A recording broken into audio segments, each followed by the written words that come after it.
Anti-Corruption Case Number 32 of 2018, Evans Odiambo Kidero, Lilian Wanjiru,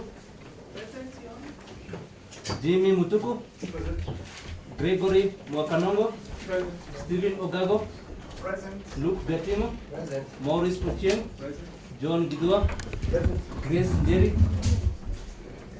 Njeri, Lodo Wholesalers, and Gurumani Traders.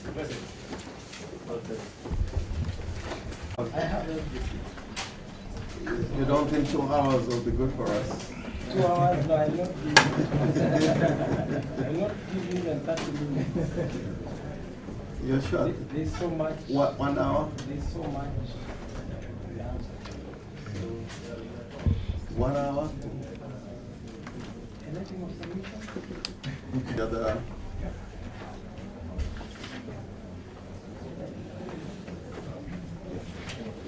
I leave a little time for my other friends I have to deal with some of the authorities, so long as we fall within the time frame. Yes, and then we'll have a reply for 10 minutes. Reply will not take 30 minutes. I mean, 10 minutes or so. Yeah, 15 to 20 should suffice. 15 minutes. Yana, first of all, to tell the court what we have filed, we're going to turn notice of motion together with the affidavits, with the annexures. We have a list of authorities and submissions.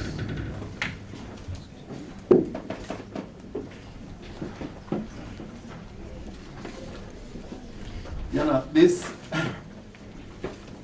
submissions, if I may talk about the big picture first, is grounded on Article 50 of the Constitution, Article 50 sub-Article 2 of the Constitution, as read with sections 135 to 137 of the Criminal Procedure Code.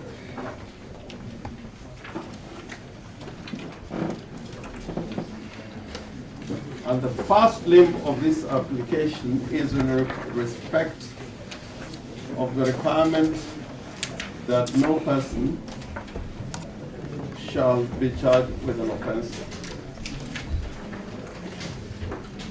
that is not known to the law.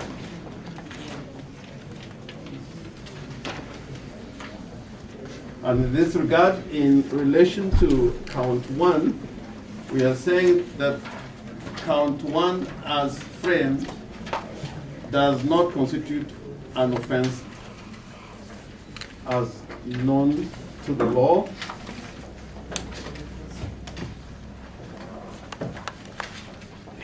And more particularly, when you read the statement of the offense and the particulars, it becomes clear. Offense known to the law are set out in the statement of the offense and the particulars. The Criminal Procedure Code requires,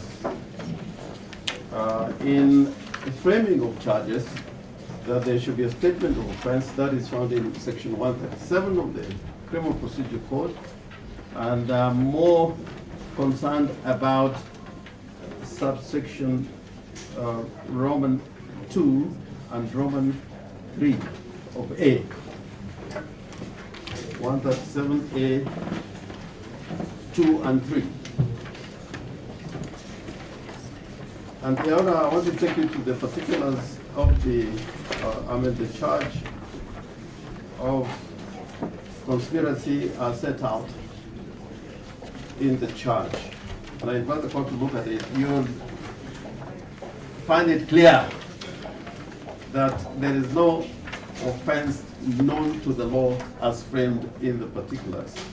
We have no problem with the statement of the offense that is properly borne out, but the statement, the particulars of offense do not disclose an offense as known to the law. And before I look at the statement of the offense of the particulars, the accused is charged under section 47A 3 as read with section 48 of the Anti-Corruption and Economic Crimes Act. Section 48 is the punitive, or rather the section providing the punishment for the offense. The Anti-Corruption and Economic Crimes Act defines corruption, and that is found in the Protection Clause, section 2, subsection 1. And it describes corruption as as offenses under any of the provisions of sections 39 to 44, 46, and 47. Your Honor, you'd realize that the section 47A is not included in A. It also includes the offense of bribery and fraud.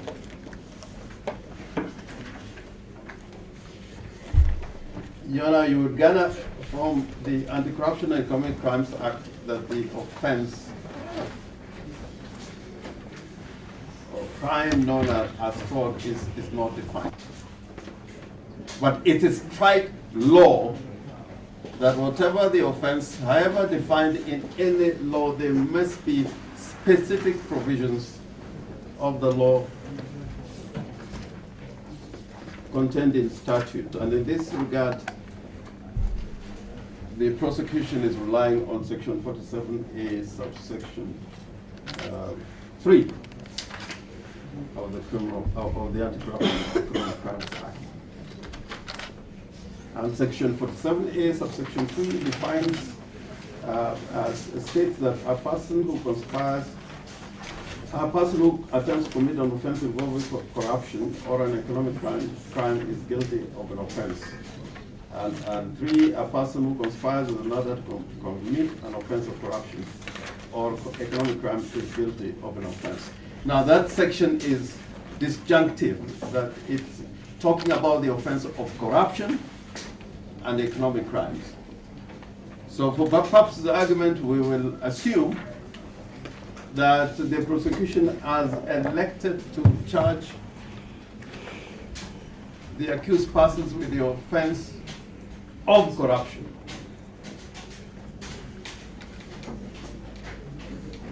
Which has been defined in the interpretative provisions of this act that I've referred to.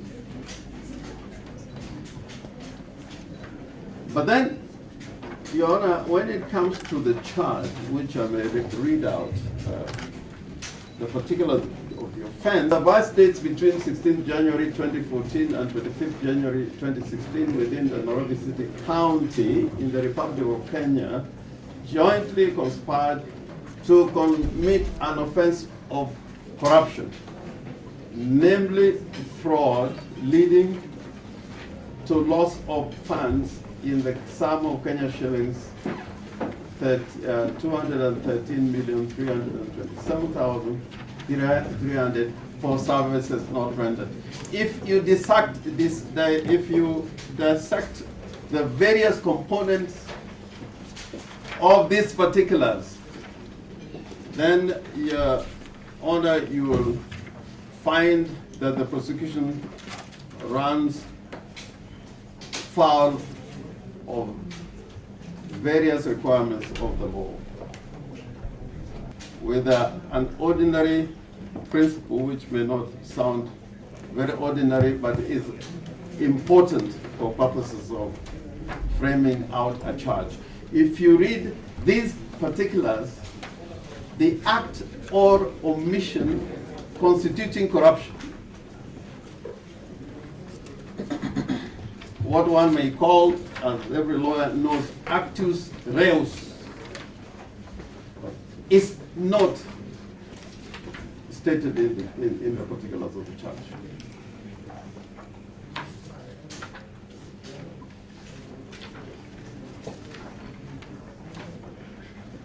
what is the conduct or action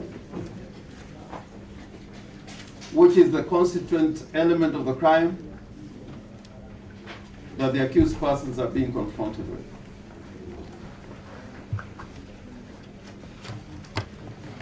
What is the positive act which constituted fraud or corruption that the accused persons are being charged with?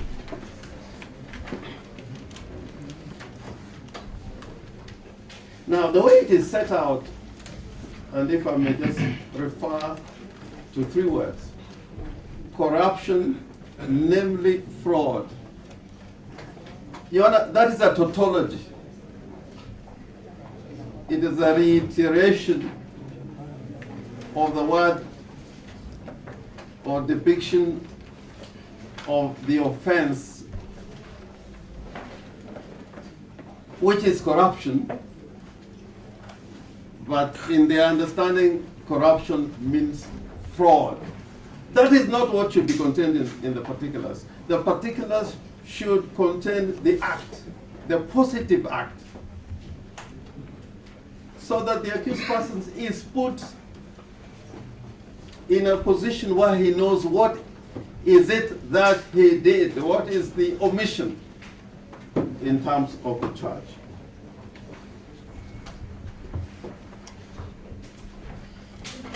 That in the criminal procedure code, I just wanted to show, to refer to this,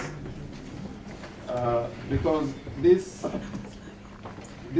schedule has been there in the criminal procedure code ever since this act was, or code was enacted. That is the second schedule. And if you look at the second schedule, which is found on page 147 of the revised edition of the Criminal Procedure Code, revised 2009, and it says second schedule, and it's a reference to section 137. And it sets out how charges should be framed.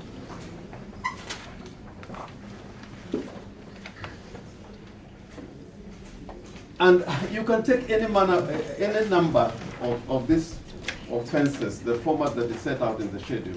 And I just want to run 2 or 3 to depict my point. For example, the offense of theft. And this is specimen number 6.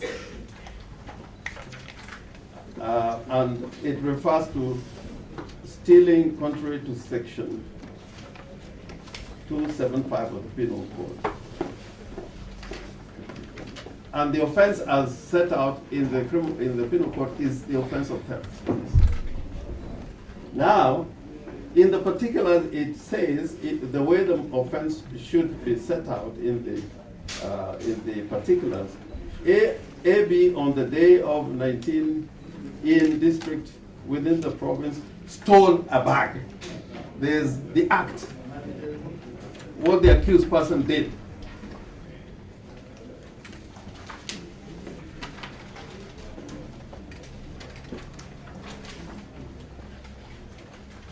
What about another one, false pretenses, which has ingredients similar to the offense of fraud? That's specimen number 12.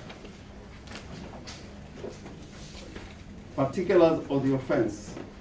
A on such day district within province with the intent to defraud obtained. So the act as reus with intent to defraud obtained.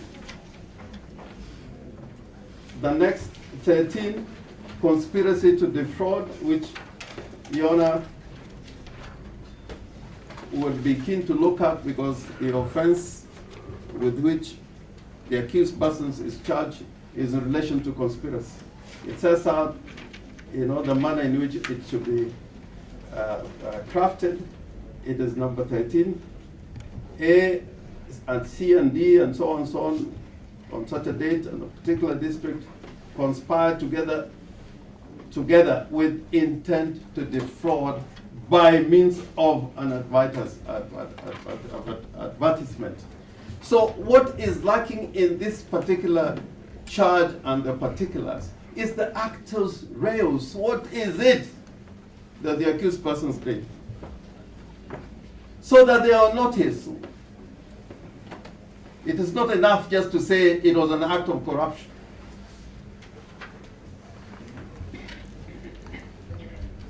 Now, in our submission, the rest of the particulars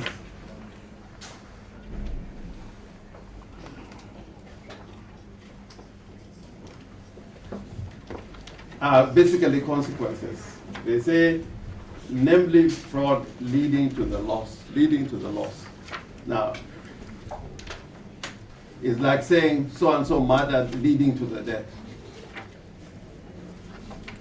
If you look at the charge of murder, that is not what it requires. Once you charge somebody with murder, it follows that the person died. So what we are saying is saying that leading to a loss does not put the accused person on notice on what he did or she did in relation to the offense. Now, Your Honor, the difficulties then come if you read the relevant sections in the Economic Crimes and Corruption, the Anti-Corruption and Economic Crimes Act, because the offense should be as crafted in statute.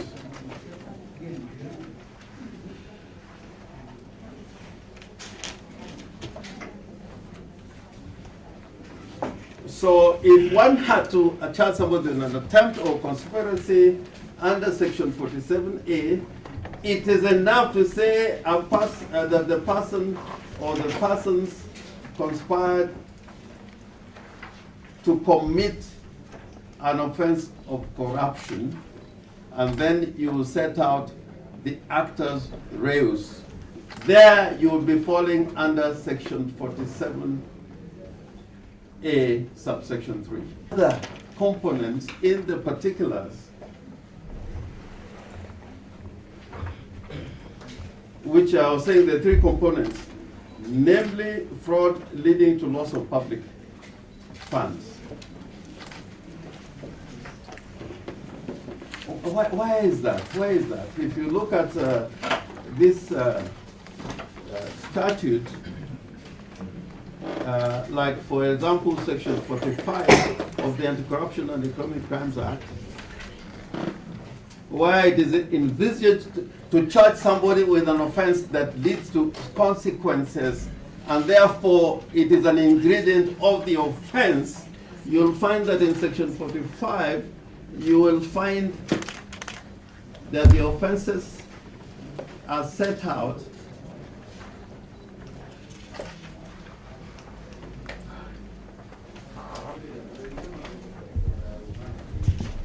what the prosecution is trying to do.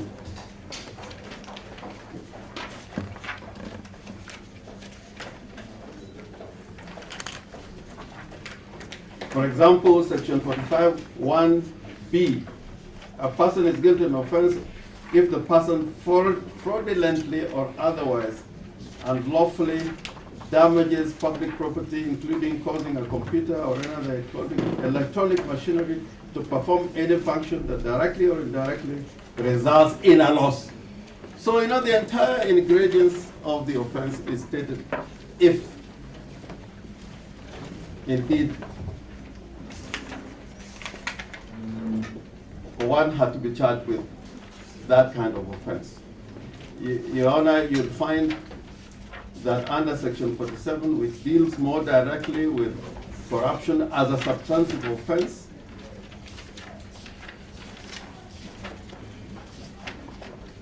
uh, 47(2), dealing with suspect property. For the purpose of this section, a person deals with property if the person holds, received, conceals, or uses the property or causes the property property to be used. Receiving, conceals, all except that.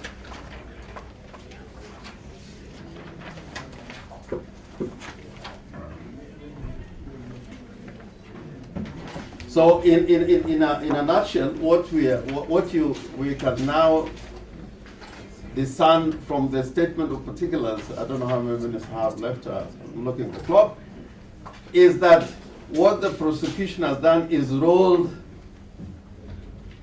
together, combined the offense of conspiracy as set out in 47, and taking elements of other offenses as contained in section 45 and 47. So when the accused persons or the counsel is now determining the case to meet,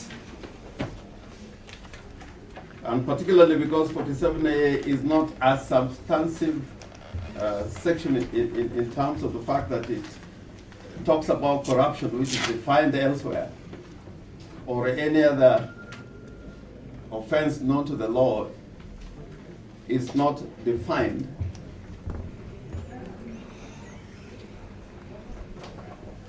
The accused person then is supposed to travel the long road to determine exactly under what provisions this particular charge comes under. And it is a submission then 45, 47, and 47A have all been rolled up together, making the offense now, as we submit, bad for duplicity.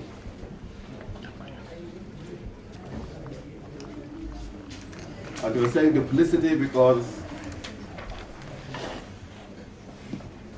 corruption, as it is an element in 47A.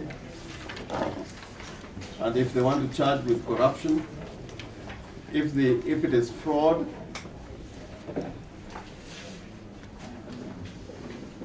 then the elements of fraud must be set out, and I'll invite your honor to look at the criminal procedure, the penal code, to look at the like offenses of conspiracy that are found under the penal code. You'll find that the prosecution should do more than they have done in this particular regard. For example, it is an offense to conspire to commit a felony. That is a statement, but what is a felony? It may be a felony of murder, robbery, violence. So those particulars, especially insofar as the actus reus is concerned, must be set out. It's not enough just to say he conspired to commit a felony. That's not good enough. It may be good enough for the statement of the offense, but is not good enough in the particulars, which the law requires must give information so that the accused person has notice of the case that he has to meet. And that is not just a requirement of the Criminal Procedure Code, it is a requirement of the Constitution. It cannot be wished away. Recharacterization or depiction of corruption as fraud does not help the accused person know what the case he has to meet. If for them corruption means fraud, then that is a tautology. If corruption does not mean fraud, then it means that there's a lack of particulars. Your Honor, in our written submissions, we have set out clearly why the count number 1 is bad for duplicity. We have given various authorities, which I think Mr. Harvey will have a little time to refer to.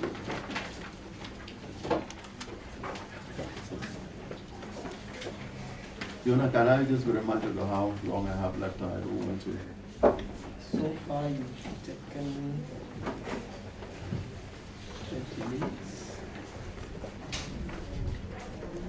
The other issue, and I think the authorities are so clear with the scene I have set to demonstrate that the charge count number 1 is bad for duplicity.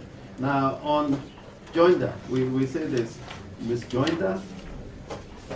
And when it comes to joinder, we are inviting Your Honor to look at section 135 and 136 of the Criminal Procedure Code. And maybe I should begin with 136 that says the following. The following persons may be joined in one charge or information and may be tried together. C, persons accused of more offenses than one of the same kind. Now, if I may stop there. Persons accused of more offenses of the same kind. Now we got tax, offenses relating to the tax law that it is the same kind. And it goes further, that is say offenses punishable with the same amount of punishment. That is another consideration. We've got to look at those offenses and establish whether they attract the same punishment under the same section of the penal code, probably in relation to, and looking at all the charges, they are not punishment, there's no punishment under the same section of the penal code or of any other act of law. All those various offenses, 35 of them, it is clear, are not punishable under the same section. Committed by them jointly within a period of 12 months. Now, this is the more important one. These offenses run over a period of 2 years. It's bad enough. The maximum is 12 months. This run over 24 months. 2014, 2015, 2016. Reading of the law itself. This charge rounds foul of specific provisions of the law.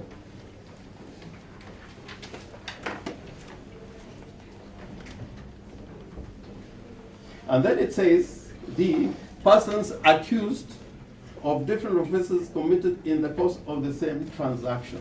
Now, that's why the charge of conspiracy is being brought here. It's being brought for a collateral purpose to create this nexus between one offense and the other. But Your Honor, they cannot be the same transaction. When somebody is charged with a tax offense, it cannot be a similar transaction. Because that's one has to answer whether tax was due and payable as an ingredient of that offense. Now, there's a multifarious offenses which are committed in different dates over a period of 2 years. They cannot be said to be of the same transaction. And Your Honor, we invite you to so find.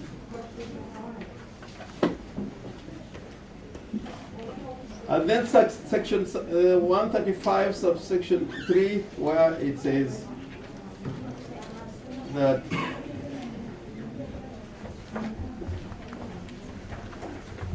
there may be a desire to try the offense separately to avoid embarrassment. You know, this word embarrassment in the criminal law is never really there.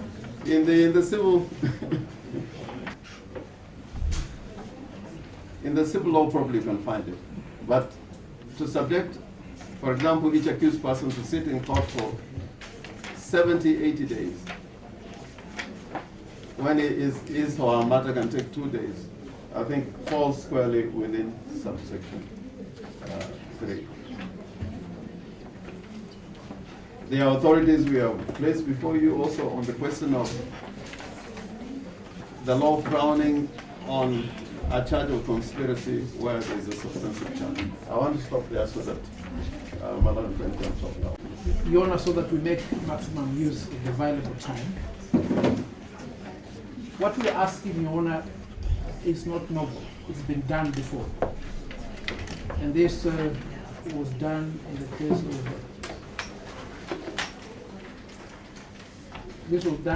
of Kinyanjui versus the Republic.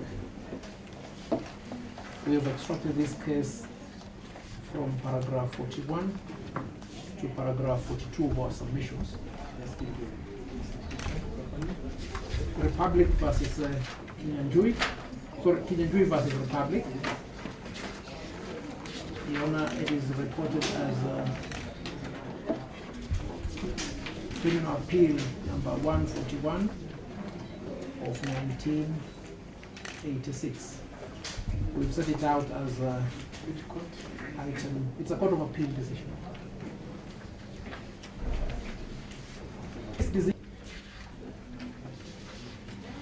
Your Honor, Black's Law Dictionary, which we have extracted at paragraph 33, is emphatic. Conspiracy ends when the unlawful act has been committed. So that the charge of conspiracy is set out in count 1. From count 1 to count 35 are the final acts of the specific offenses.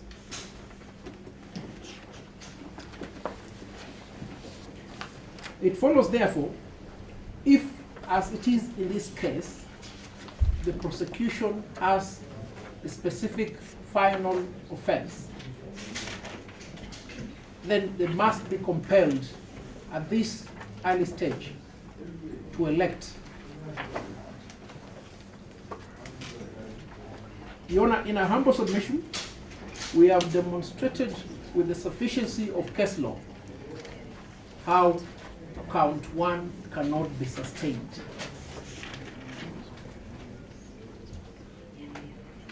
It follows, therefore, that Your Honor has power to direct that that count is defective, and the trial should only proceed insofar as it relates to the first accused person on counts 1 and 2. 2 and 3.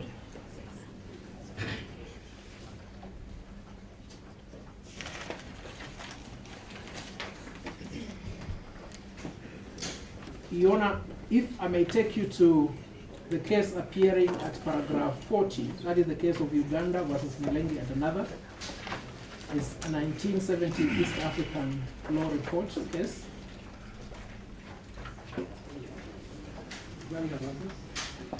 Uganda versus Milimani and another, 1970 East African law report. We have extracted it at page 40.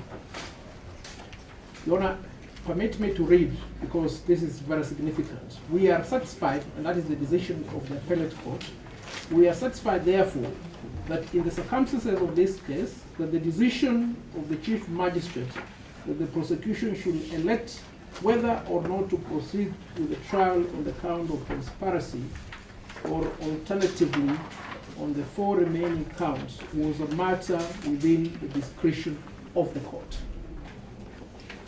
And when we were last before you, you asked my colleague what will be the relief under the circumstances. Your Honor, the relief will be an order for election and severance.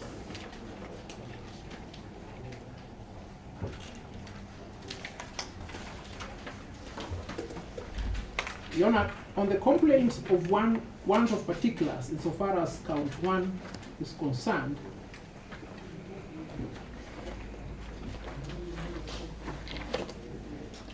the decision in Ibrahim versus Republic, we have set it out at paragraph 47 of our submissions. Ibrahim versus Republic is a 1983 Kenya law report.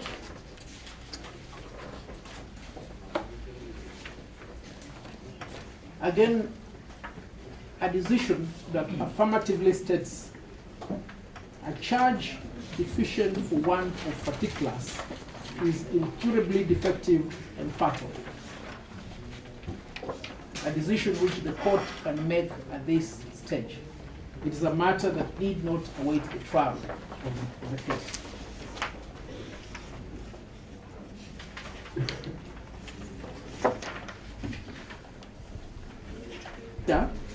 We refer to the decision in Malebe versus Republic.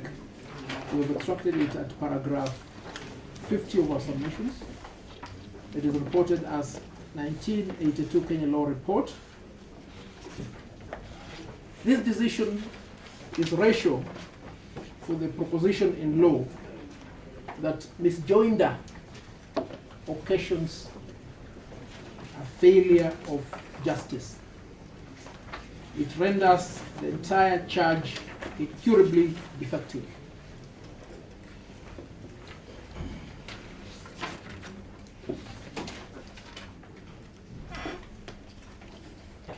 Still on that point, Your Honor, the decision of Hamisi versus Mungale Burehe, you'll find it at paragraph 53 of our submissions. It is reported as 2015 EKLA.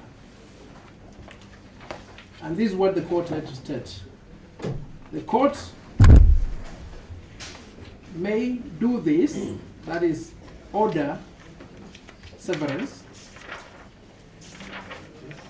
where the interest of justice so demands, such as where the accused may be prejudiced or embarrassed in his defense by a trial of all the alleged offenses in one charge sheet or complaint.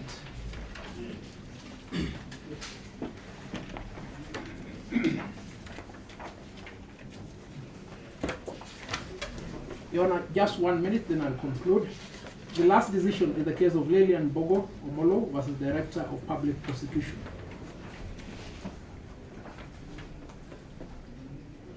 Your Honor, this decision is authority for the principle in law that the questions of duplicity, the question of misjoinder, the question of an overloaded charge are issues to be taken before the commencement of the trial.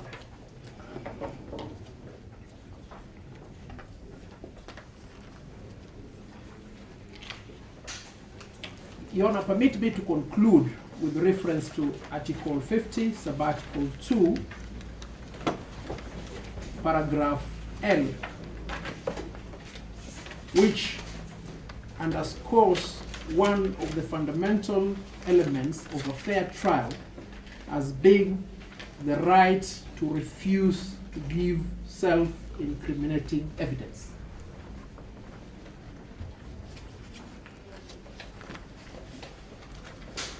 Your Honor, there can be no way in which count 1 can be taken together with count 2 and 3 for the first accused person without him being put in the perilous state of incriminating himself or any of the rest of the accused persons. Because, Your Honor, a cow moves for the rest in the herd.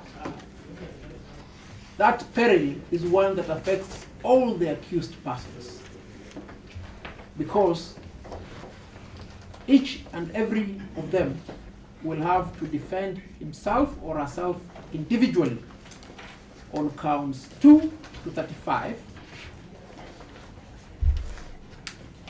and then lumped together in a conundrum insofar as how to address count 1. Now, on the strength of the definition of conspiracy and the point in time when it ends, and in reliance upon many decisions, it's quite clear, Your Honor, that the prudent course to adopt in this matter is to direct an order of election in which the prosecution should either pick count 1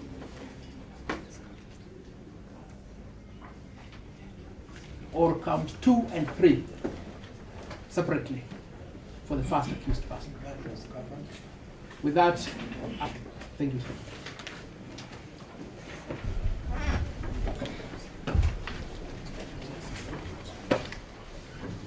Your Honor, I raise to highlight my submission for the second accused person. I note that it is now 10:35, and therefore I'll start counting my time from there.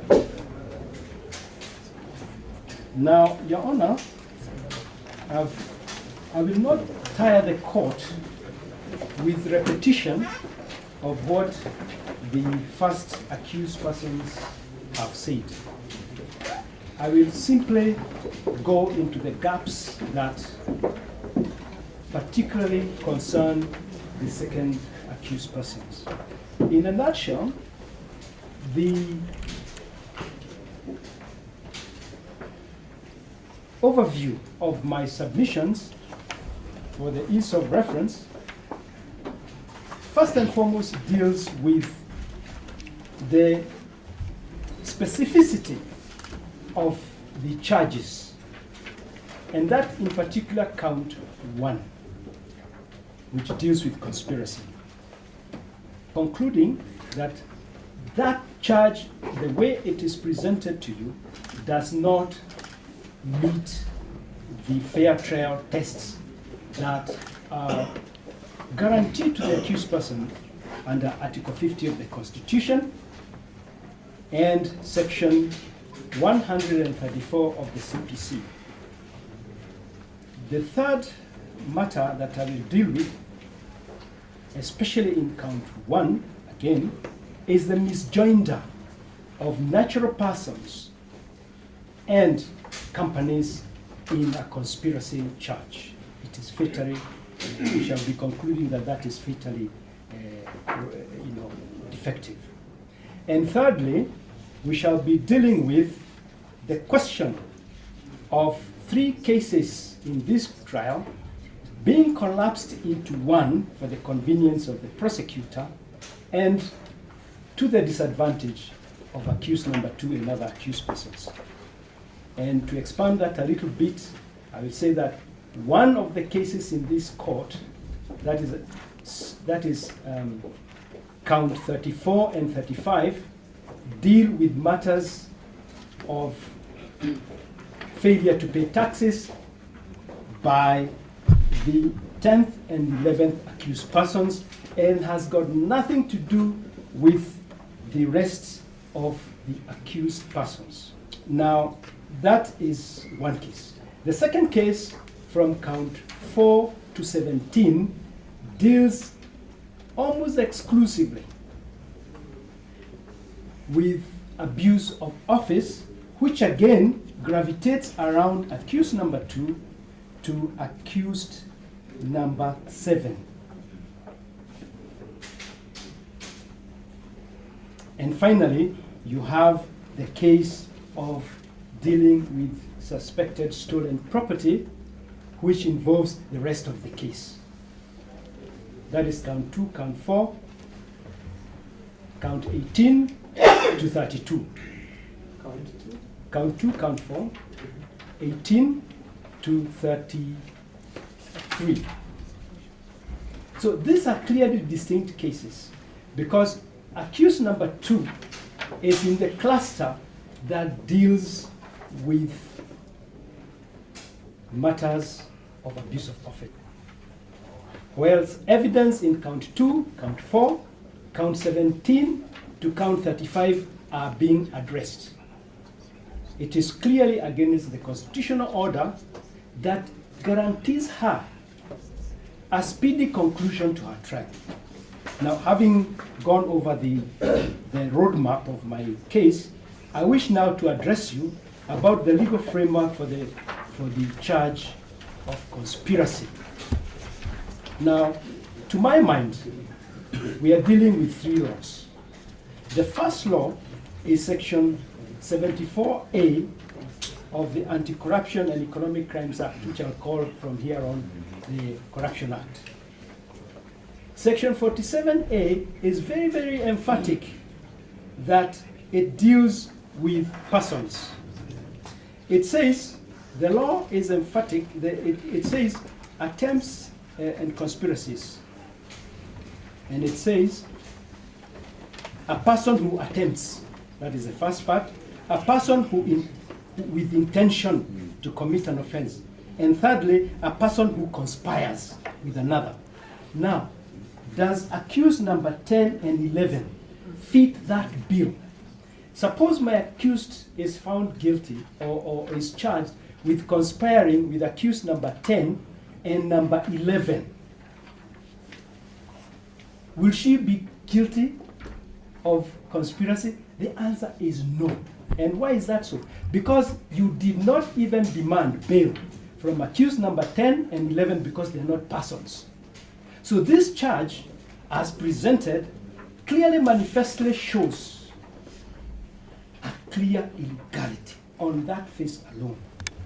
Now, the other section that is in the framework of my submission, CPC, Section 134 of the CPC guarantees the accused persons that the offenses they are charged with must be specified in the charge for them to be able to put up a defense. Now, count 1, we would have expected, if we were surgeons, to look at a cold body naked on the morgue to see whether it conforms. What we have in the morgue now is a fully dressed hijab. The charge is completely covered.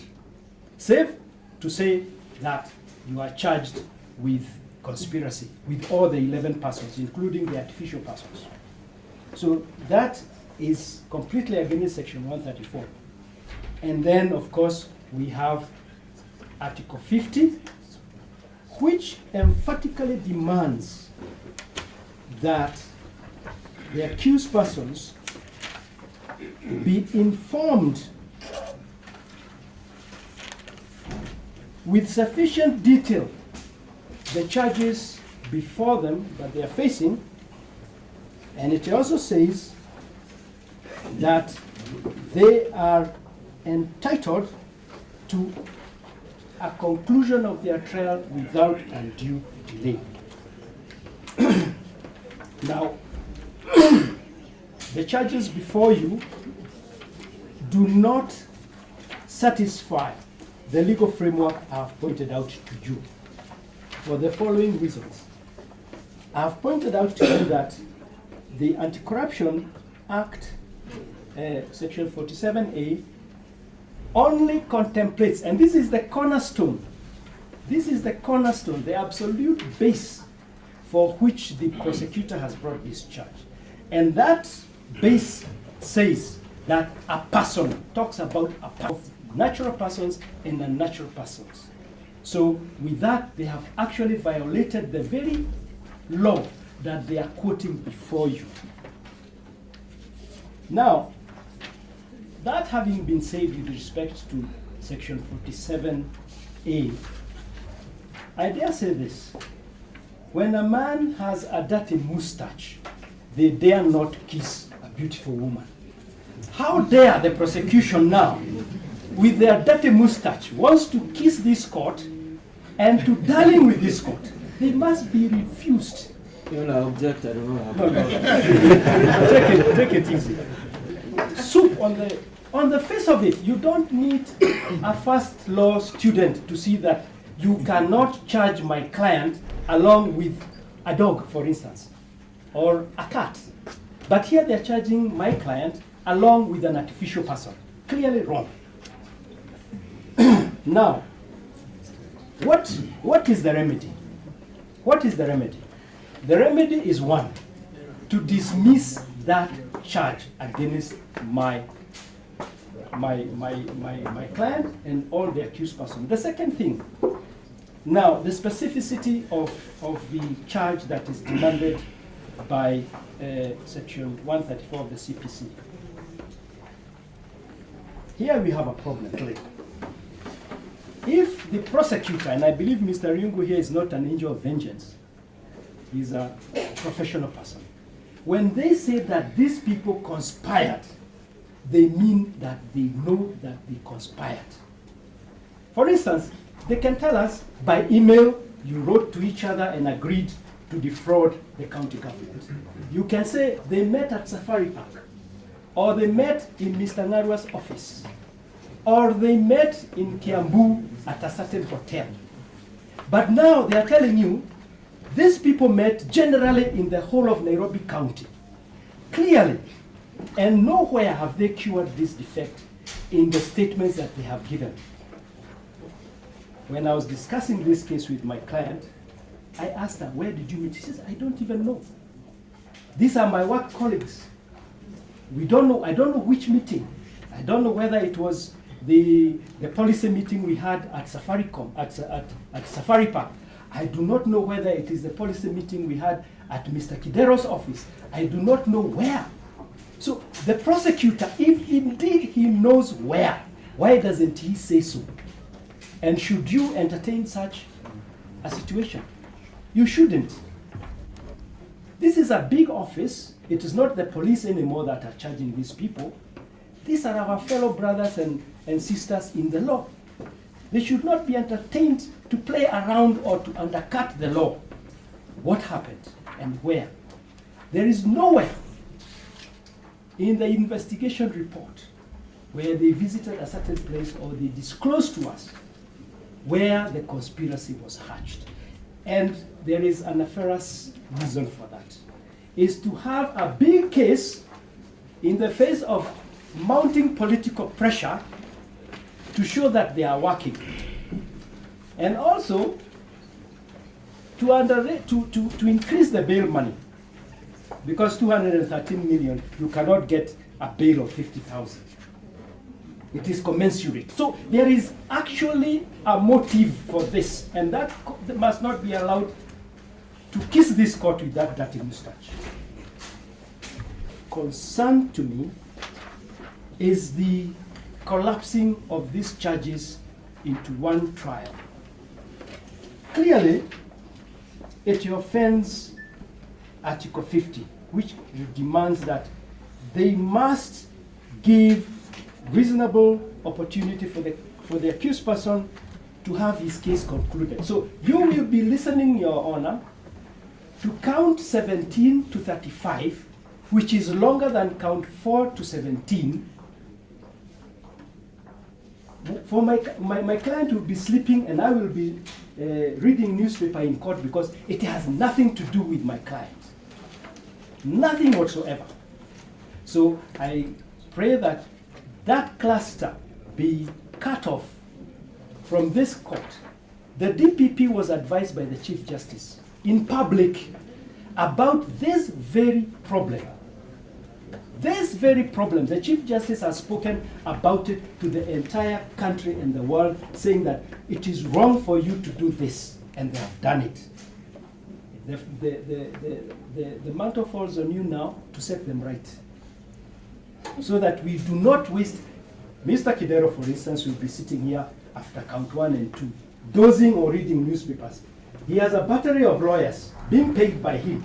He is being put into an extra expense. My client too, listening to cases of taxation, and she is paying me. She is prejudiced, and this court must not entertain those real prejudices to appear. Mr. Riongo might come here and tell you there's no prejudice. But my client is paying for my hours here. I'm not a fixed salaried man. I'm paid by my clients as they come. And this is prejudicial to them. Defect in this matter. My Lord, I adopt the entire body of my submission that I've made to you, and I associate myself 100% with the submissions made by my learned friend for the first accused, and I pray to you to do the following. 1, that count 2 does not meet the constitutional and practice law threshold. Count 1, sorry. And as such should be struck down and quashed as an illegality.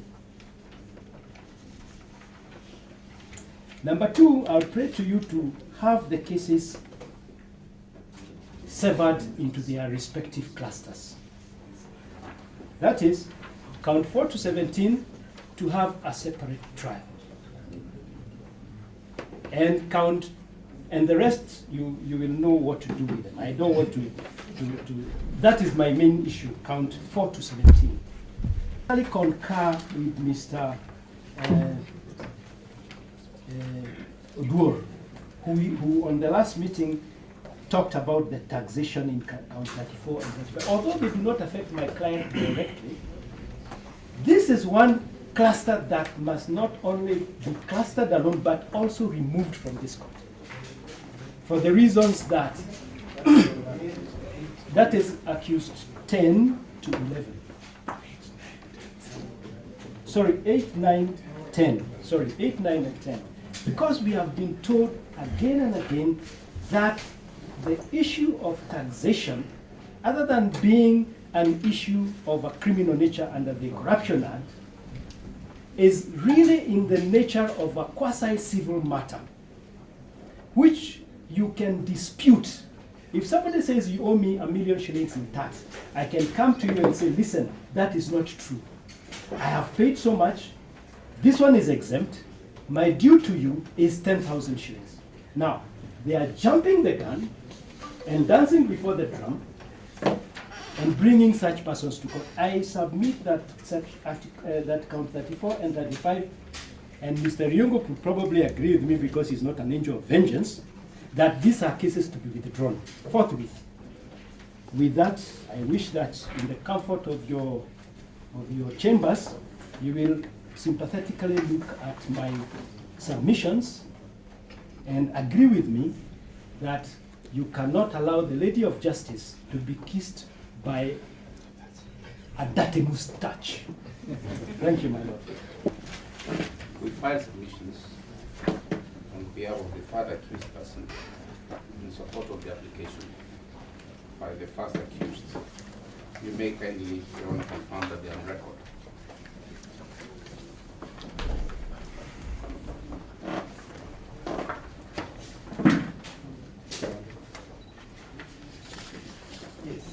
Yes.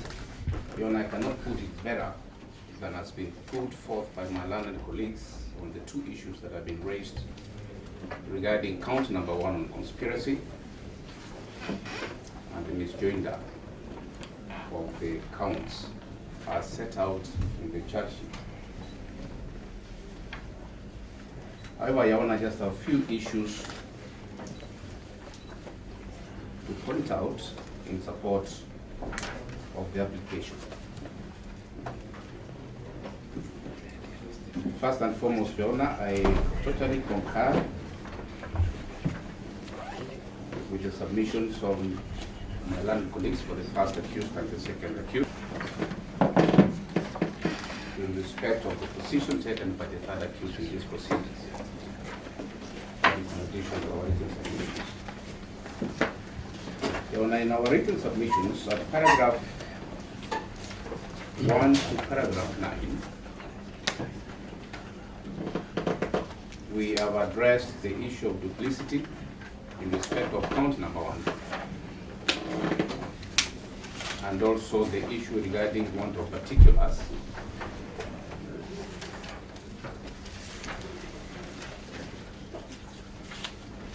and I have explained at paragraph 5 the effect and the essence of section 134 of the Criminal Procedure Code. Your Honor, there is an authority of Josephat Ikuku versus Republic, which is at page 11, page 11 of our authorities, and we've extracted the same, Your Honor, under paragraph 5. And without repeating what my learned colleagues have said, it is our humble submissions, Lord, that count number 1 does not meet the threshold of section 134 of the Criminal Procedure Code.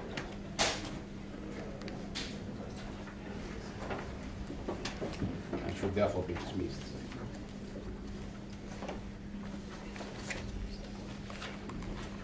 And I'll quickly move to the second limb of the argument regarding this string.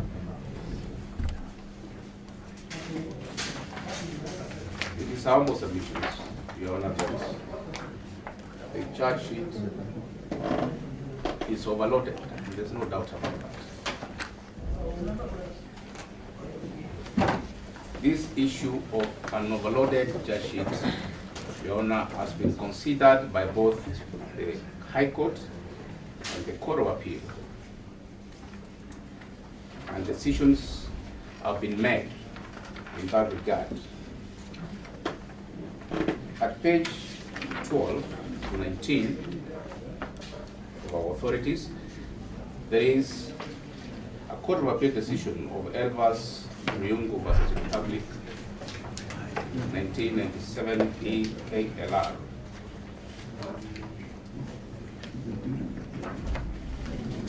And at page 16, which we've extracted under paragraph 14 of our submission,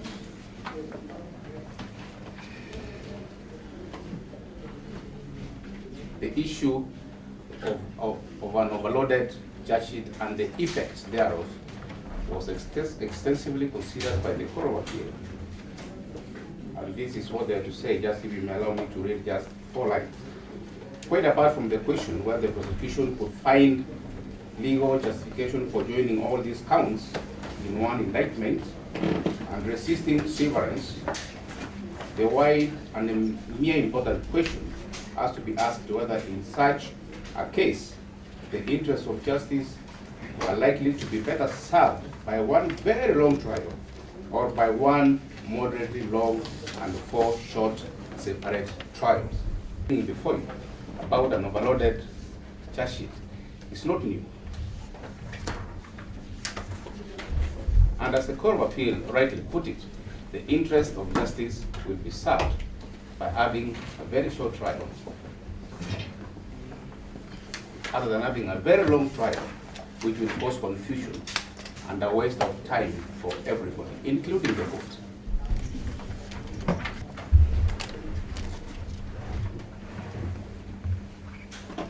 Your Honor, I had my learned friend the other day mentioning about NHF case and 100+ counts. That issue of how many counts should be in a charge sheet has also been considered by the Court of Appeal in the case of Peter Ochieng versus Republic, that is as 1982 to 88, 1 KAR at page 832. And Your Honor, we have extracted that under paragraph 15 of our submissions. The authority appears at page 18.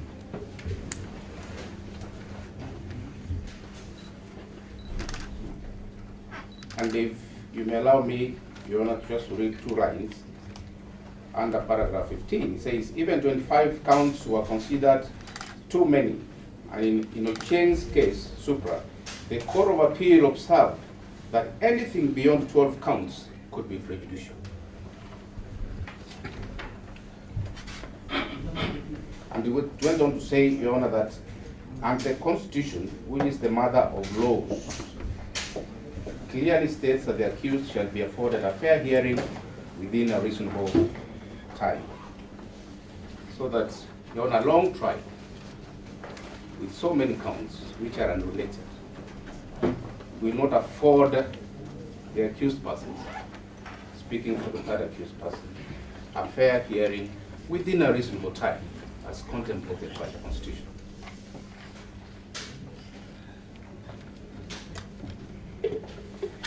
Your Honor, that authority of Ochieng versus Republic is very crucial, and I'd like you, as you retire, to consider your ruling in this matter, to look at what was held at page 21, at the bottom, the numbering by us, 21 and 22. Your Honor, the 4th holding of that decision, which is at page 22, was that accordingly, the correct practice is for the trial court to put the prosecution to its election as to the charges on which it wishes to proceed, which should usually, though not invariably, be limited to 12. The remainder can be withdrawn so as to enable the prosecution to proceed from them again, if necessary, at a later date. I'd like Your Honor to be guided by that decision of the Court of Appeal and sever the counts in the charge sheet accordingly.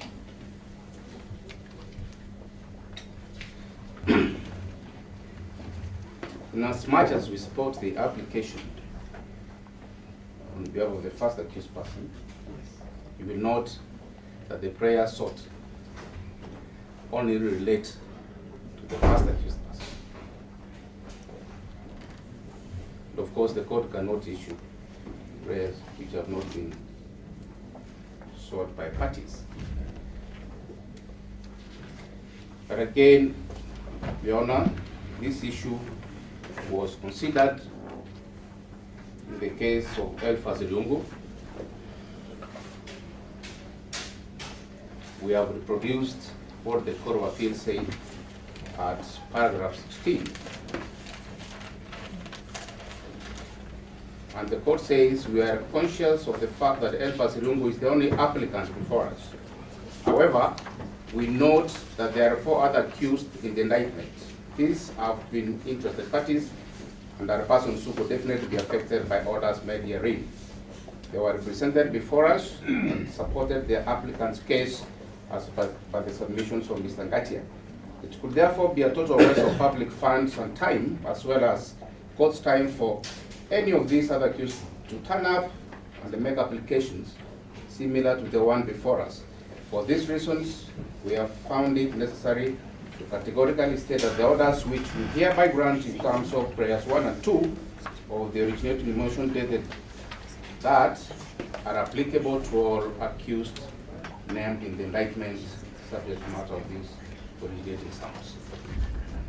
We urge you, Your Honor, that the orders you make, in as much as the application is not specifically in respect of the other accused person, should be applicable across board.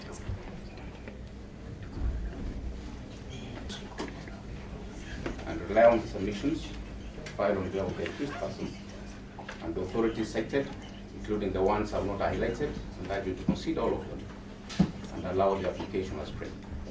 That's all. I'll take a short time to highlight.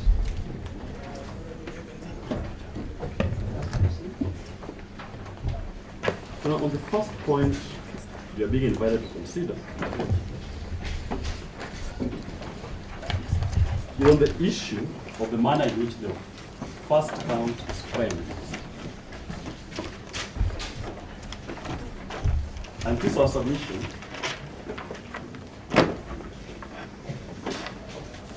that count speaks to the offense of corruption. Conspiracy to commit an offense of corruption. In relation to the 7th accused,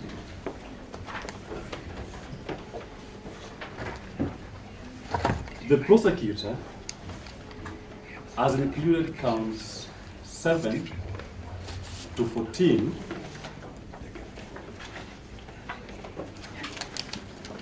charging for the main offense. That main offense. And we do submit, Your Honor,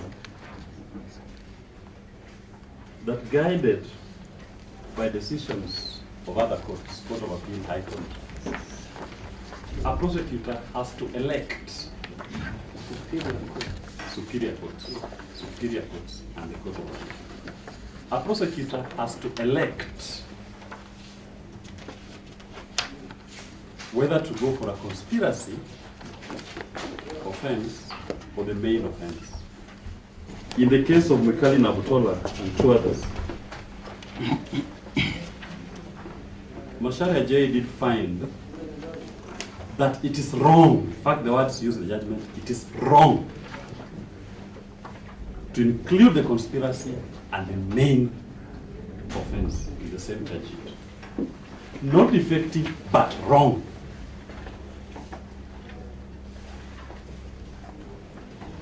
And the issue, my lord, that the court was grappling with was the time within which an application to cure that which is wrong is made. it needs to be made within time, timorously, without delay, and before the trial commences.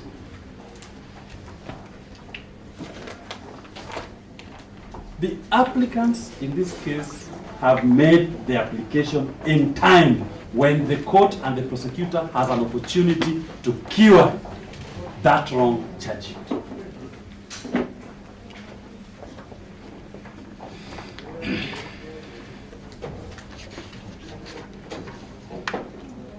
Such that, my lord, if that charge sheet is cured, the prosecutor cannot be heard to complain that they are prejudiced. What prejudice?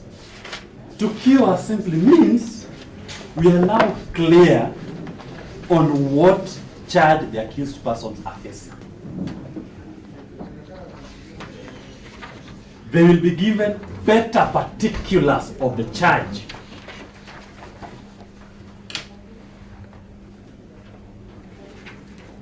And my lord, Article 50 of the Constitution provides that an accused person must be informed in specific detail. Specific detail means there is no room for ambiguity, grappling in the dark, throwing your net wide, hoping you'll catch a fish or a snake. In criminal trials, you are clear you want to catch a fish. There's no room for ambiguity. In this particular case, the prosecutor is throwing everything and hoping any of them can stick.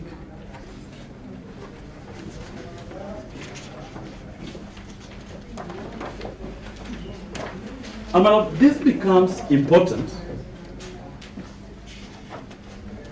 when you consider the manner in which that first count is framed. There are no specific details. There are no further particulars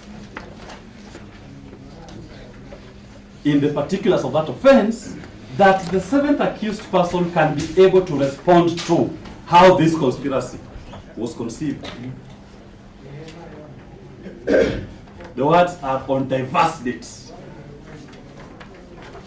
Seventh accused person has been employed at Nairobi City County for over 10 years. Diverse dates. How do I know which diverse date my case relates to? And that is why it will be better, for purposes of a fair hearing, that the prosecutor narrows down when he's drafting his charge sheet to that which an accused person can respond to.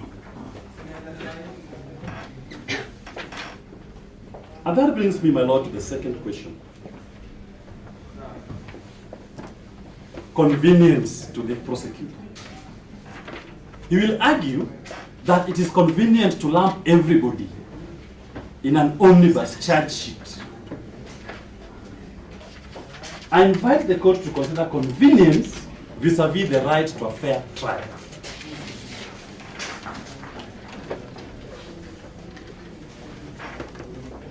Do we sacrifice a constitutional right to a fair trial at the expense of a prosecutor's convenience? A prosecutor who is funded by state and public resources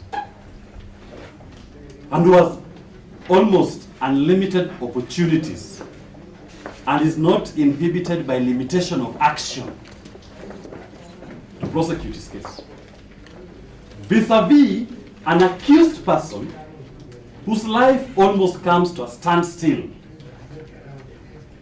when these criminal trials begin. The seventh accused person, a career public servant, cannot at the moment serve in any public office for eternity as long as these trials are going on. And he's being tried on a charge whose particulars are not even clear, just to meet a prosecutor's convenience. My colleague, learned counsel for the second accused, did indicate that there's a cost element in it.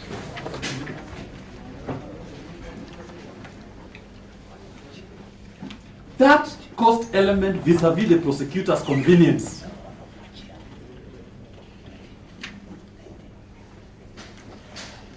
If it were to be tampered, you'll find that the prosecutor's convenience, not being founded in law, itself will violate the constitutional right of fair trial.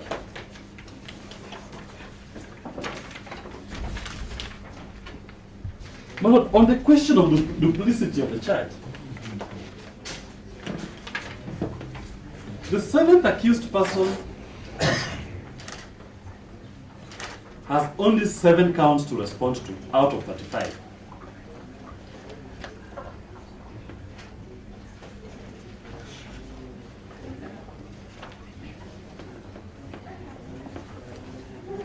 And in the other 6 counts, is charged jointly with only 2 other accused. That is accused number 4 and accused number 6. That is from count 7 to count 13. Is only charged with those. The only other time is meeting. The other 11 accused persons is in count 1, the omnibus count that everybody is included.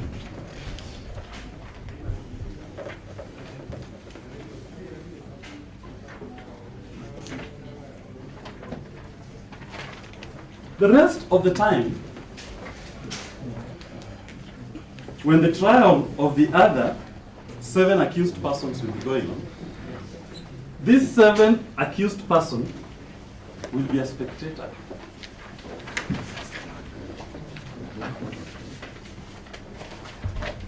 He will be confused and befuddled at what he's doing in court. What is the case against me? What am I doing here? It is akin to making a decree that all murder trials will be conducted on omnibus. Because we are all killers. We all put you in the same room, you hear everybody's experience. It's wrong. Fair trial also includes fairness to have an opportunity to live your life, to prepare for your defense outside court. We'll be forced to sit through trials that don't concern us, thereby losing precious legal time or lawyer time to prepare for our defenses.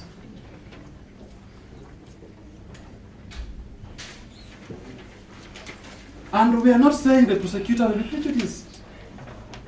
It simply means you dissect, my lord, the charge sheet.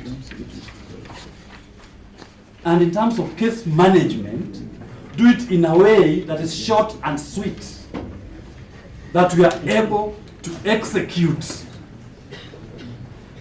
and drive this trial in an expeditious and efficient manner. This labyrinth of charges defeats that expeditious trial and disposition of this case. My lord, we've relied on several case law, which I will not take you through. Find them annexed to our submissions.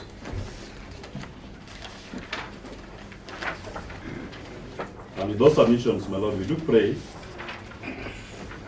that you allow the application, and as do submitted by counsel for the third accused person, the effect of allowing the application in relation to the first accused person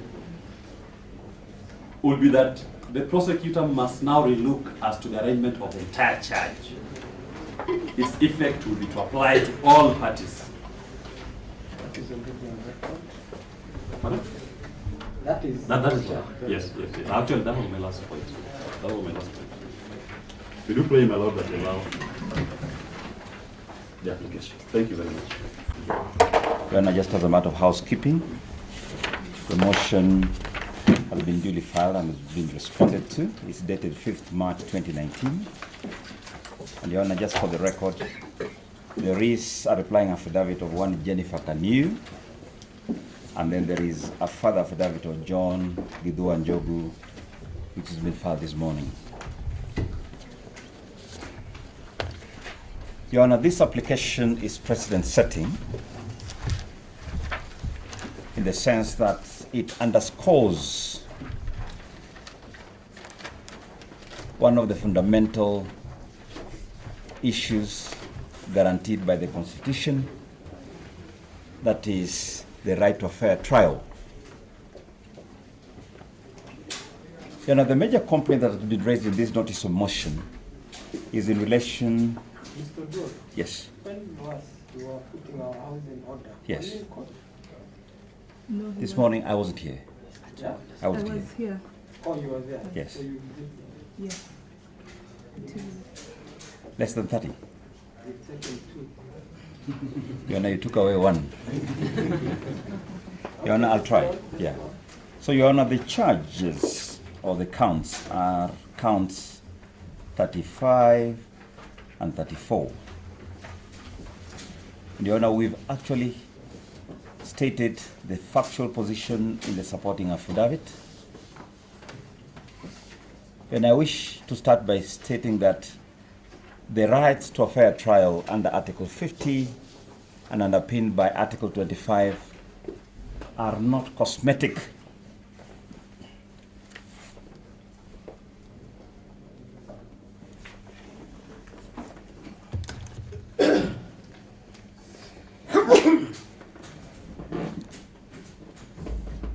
So the court, the DPP, the Ethics and Anti-Corruption Commission, prosecuting counsel and defense counsels are bound to uphold the Constitution in all their undertakings. And Your Honor, Article 2, Article 3, Article 10, and Article 159 underpin the obligation of all parties. Your Honor, it is a fact that is admitted that this charge was laid before this court on 9th of August 2018. That cannot be disputed. And at the time that this charge was being laid before this court, there was pending a tax dispute between the 8th, 9th, 10th accused and 11th accused.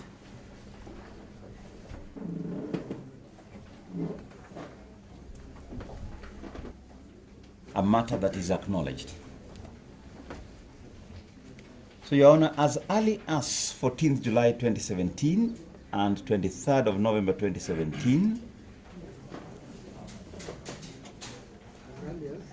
14th July 2017, there were ongoing proceedings before the Tax Appeal Tribunal, and Your Honor, we've given the numbers of those tax appeals.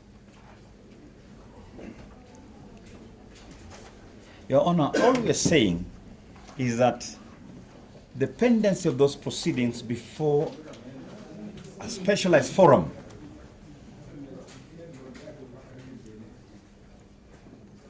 cannot now be ignored, so that the DPP can now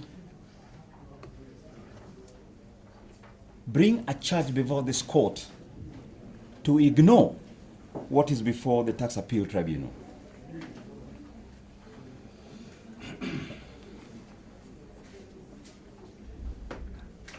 Your Honor, you heard the submission of the prosecuting counsel that the Tax Appeal Tribunal is an ad hoc tribunal. That is not true.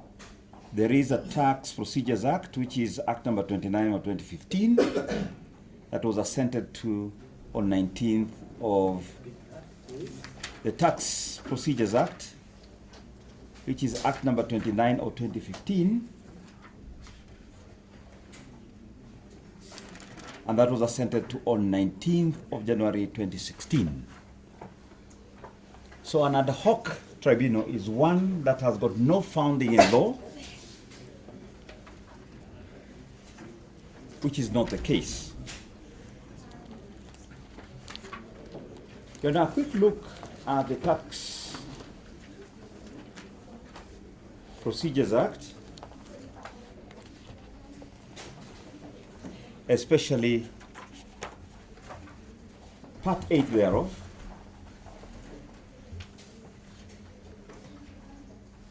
deals with objections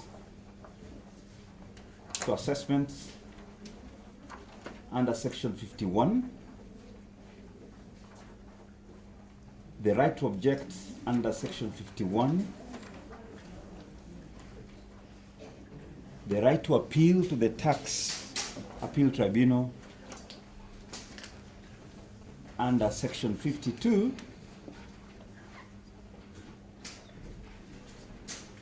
and the right of appeal to the High Court under Section 53, and a further appeal to the Court of Appeal under Section 54. So there is a complete corpus of law that deals with tax administration.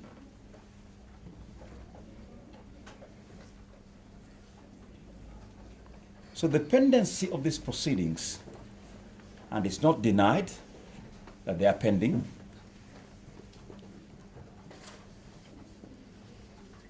shows clearly that there is a dispute that is legitimate, is being subjected to a judicial process, and that process has not been concluded, and there are several layers of appeal which are open to these applicants, which have not been exhausted. So can that now form the basis of a charge under Section 45(1)(d) of ASECA? The DPP has abused its power in bringing this charge to this court, and we submit for the collateral purpose of forcing these accused persons to abandon the proceedings before the Tax Appeal Tribunal and force them to pay a tax that is not due. There cannot be a clear abuse of process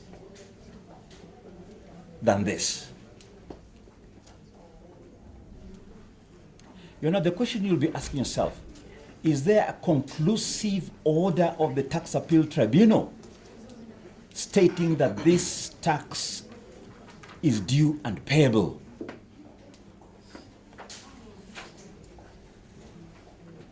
If the tax is contested, if the tax is subject to a judicial process, the appeals have not been exhausted, then it cannot form the basis of a charge.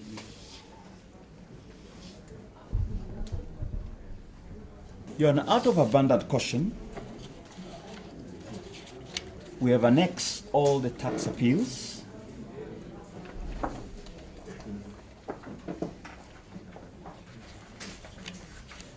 And specifically, for purposes of showing this mischief, I want to refer Your Honor to page 11 of the motion.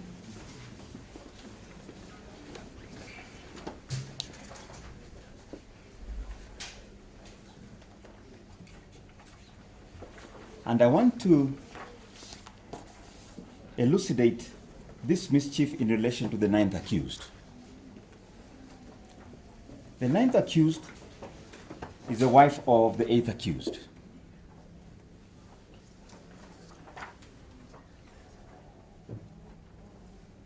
Other than being a director in the 10th accused and the 11th accused, she is a housewife.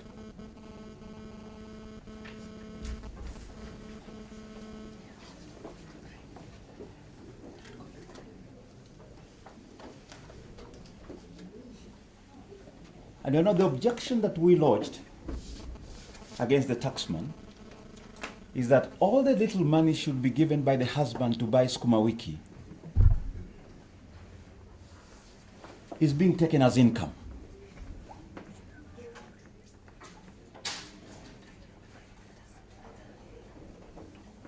The husband has already been taxed in his individual capacity.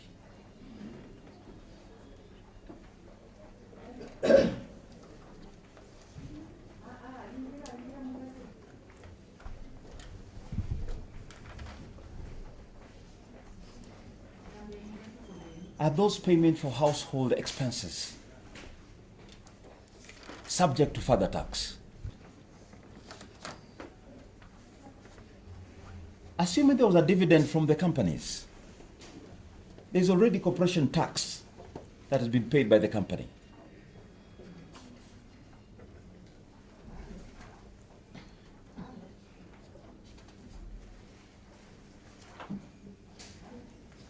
That dividend has already been taxed.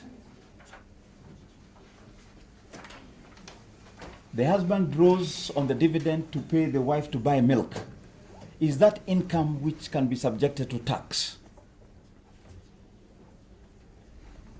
Your Honor, this is not the appropriate forum for us to determine that issue. That issue is still pending before the Tax Appeal Tribunal. But Your Honor, if you look at the charge as presented, the wife has been charged with the total sum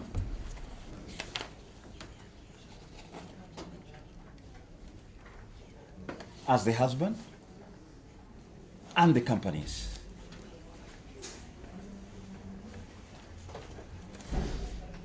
Your Honor, we submit that this was deliberate. It is wrong.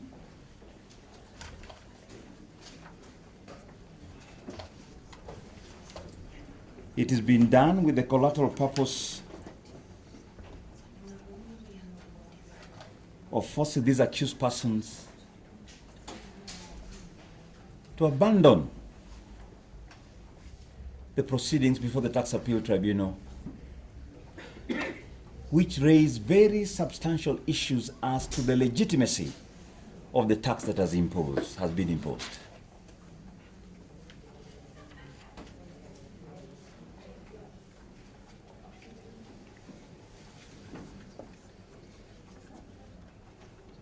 So, Your Honor, for the ninth accused, who has already mounted a very formidable defense before the Tax Appeal Tribunal, is now being subjected to a fresh proceeding that ignores her pleas as a wife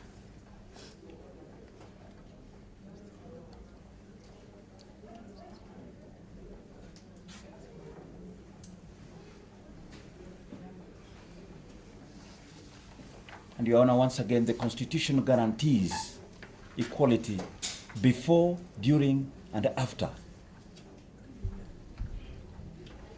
So no line is being drawn between Grace and John, and they are taken to be one. This court will not be able to see the difference because the Tax Procedures Act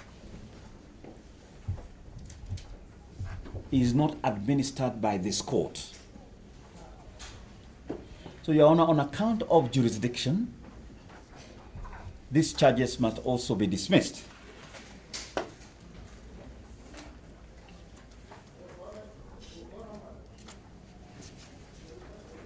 So, Your Honor, our submission is a very simple one, that no offense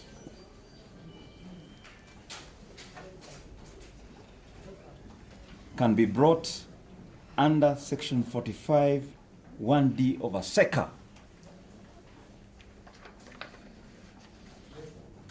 in light of the promulgation of the Tax Procedures Act, because the Tax Procedures Act is an entire corpus to deal with the administration and collection of taxes.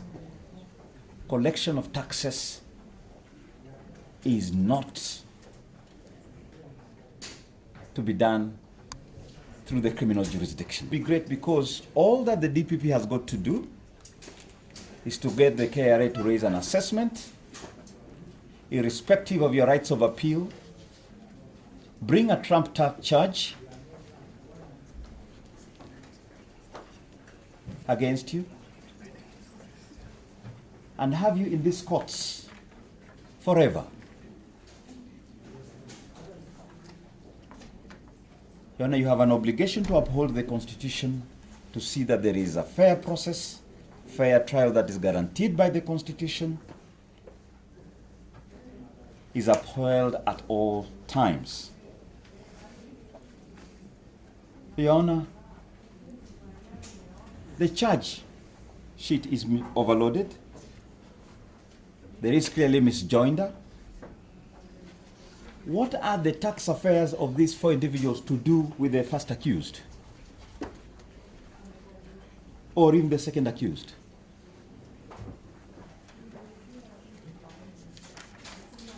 Your Honor, Article 47 guarantees fair administrative action. Both KRA and the DPP must act fairly because they are bound by the Constitution. They cannot violate the Constitution and come before this court and seek to violate the Constitution further.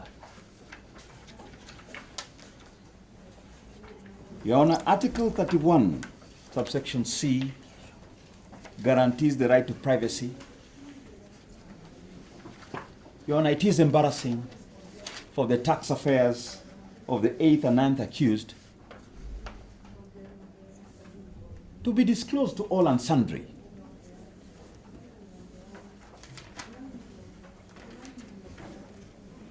That is a private affair that ought to be dealt with at the tribunal. As it were, there is already a violation here. It's been circulated to all the counsels present in court, has been published. And Your Honor, you have the power to reject these 2 charges.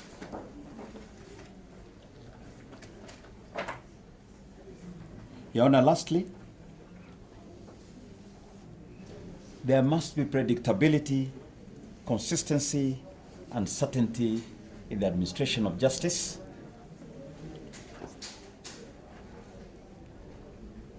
Where there is a specialized tribunal to deal with a specific issue, the DPP and the court should recognize that specific forum and exhaust the procedures under that act before they can come or even attempt to introduce those counts before this court. Predictability, consistency, and certainty is also underpinned by Article 163, subsection 7, the doctrine of precedent,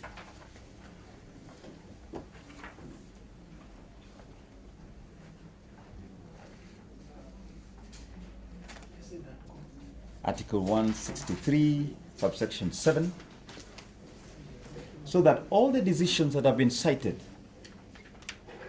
by my learned friends, emanating from the High Court, the Court of Appeal, and the Supreme Court, are binding on this court. Yes. Your Honor,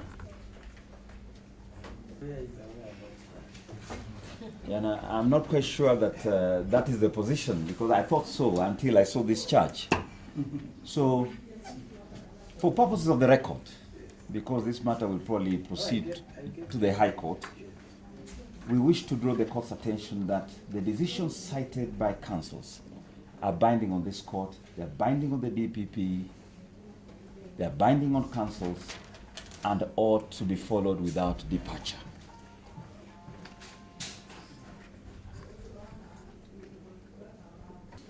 To reject these 2 counts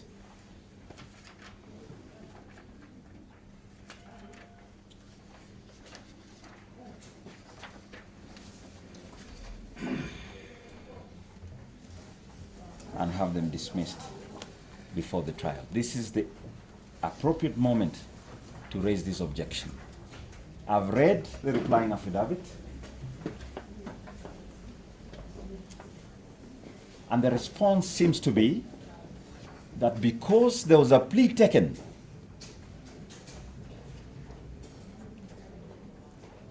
therefore the accused person cannot now raise this issue. Your Honor, nothing could be further from the truth. At the time of taking the plea, one would not have raised this kind of objections.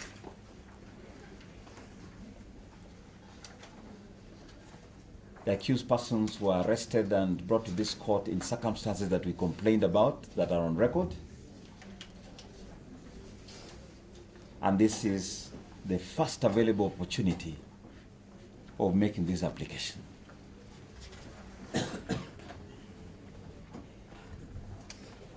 The affidavit by the DPP or the Republic does not deny all the allegations of fact as presented by the 8th, 9th, 10th, and 11th accused. As to the dispute on taxes, the dispute having preceded the charge that is before the court, the dispute having been the subject matter of judicial proceedings long before this charge was laid. I rest my case.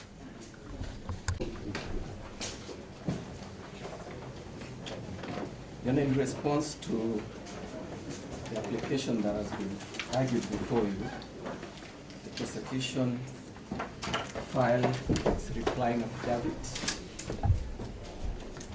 dated the 5th of March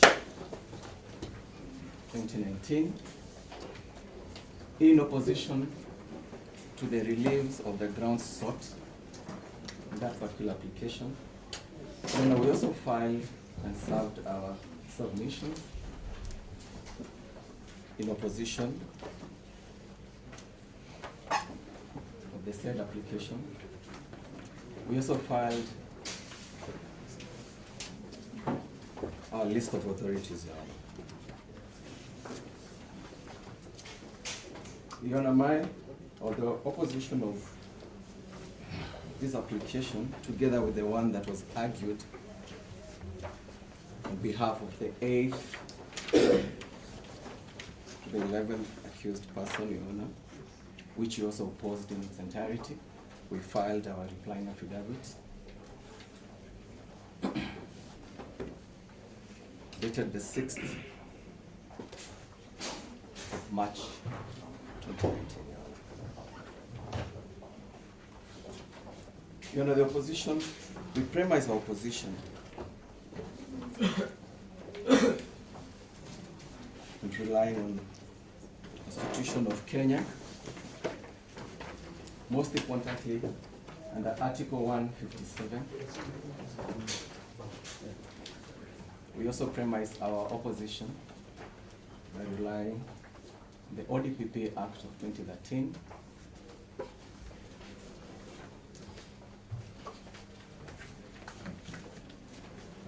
the ASECA Act, that is the Anti-Corruption and Economic Crimes Act,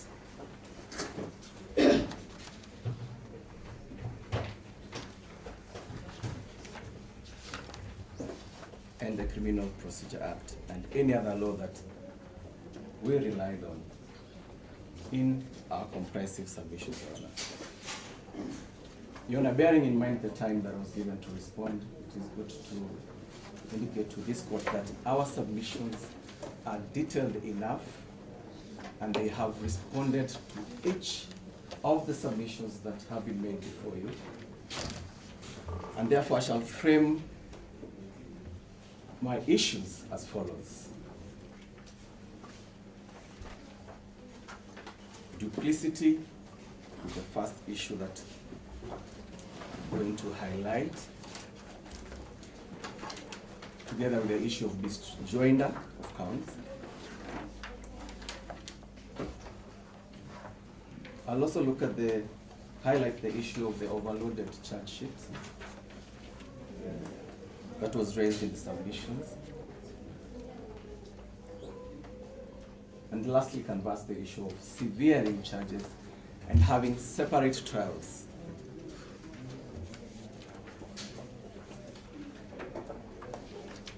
You know, my first submission is that the DPP, pursuant to his mandate under Article 157, instituted criminal proceedings against each of the 11 accused persons.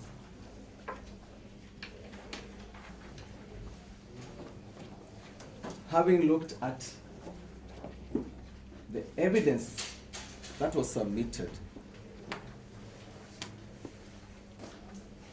to him under Section 35 of the ASECA report, Your Honor. And therefore it should be clear that the decision to charge the accused persons was made independently after the evidence was submitted to our office. The DPP went further and found culpability against each of the accused persons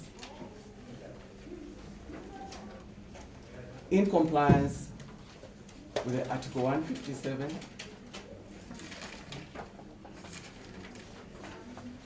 most importantly, the Criminal Procedure Act, on the provisions of framing charges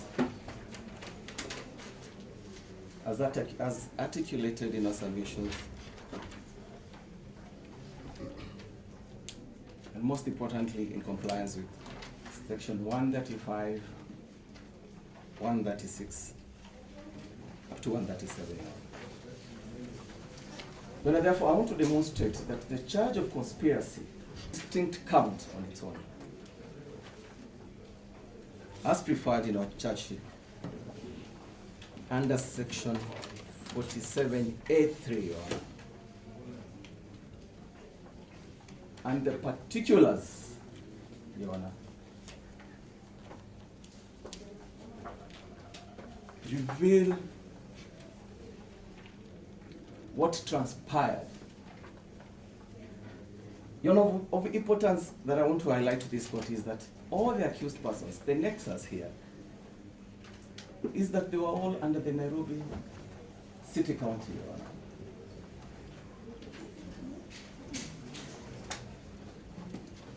Including the link from the 8th to the 11th accused persons. The funds that were received were from that same county government. Objection. That is evidence now. That is evidence. We are not dealing with evidence. You know, what I was trying to submit to this court is not in relation to the evidence, because we are yet to adduce.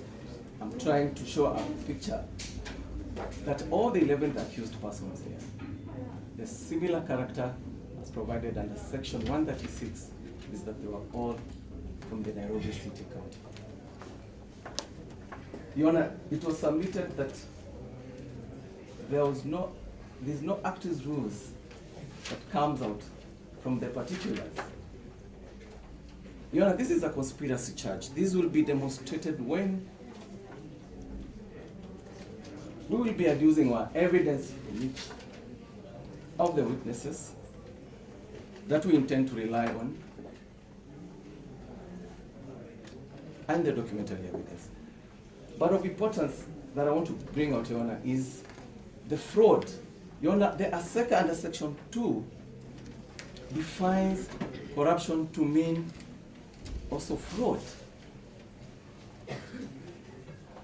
Fraud constitutes many acts and omissions that were done by the 11th accused persons against whom we preferred this particular charge. Therefore, the argument that the particulars disclose a different offense altogether, we rebut that submission and say that that is not true. Your Honor, we looked further as what was being argued, the Section 45. Your Honor, Section 45, as established under ASECA, creates an offense of protection of public property and revenue. It does not create a distinct offense of fraud leading to loss of public funds, Your Honor.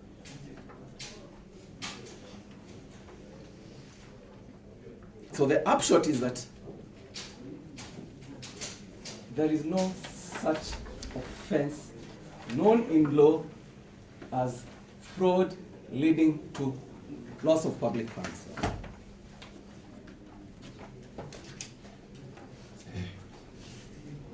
Among other charges that we prefer under 45 is fraudulent acquisition of public property.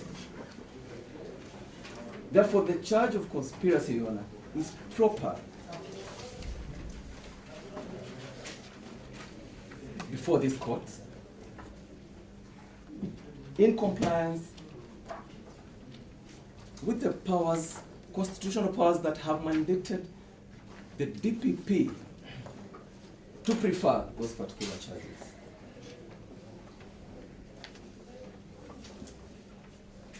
It's important to emphasize that different independent institutions undertook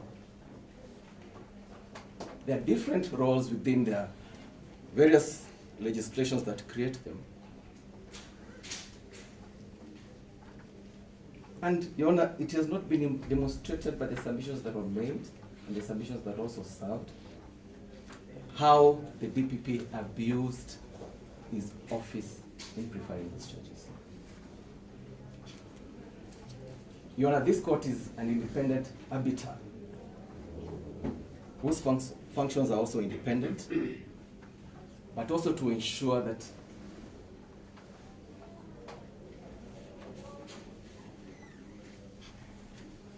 constitutional created bodies do not abuse their office. And of importance that I want to bring out here is that can only be raised at the High Court, Your Honor.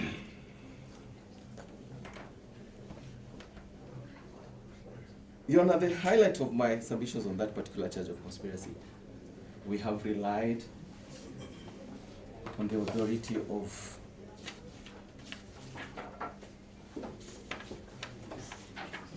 Rebecca Mukali Chola, Republic.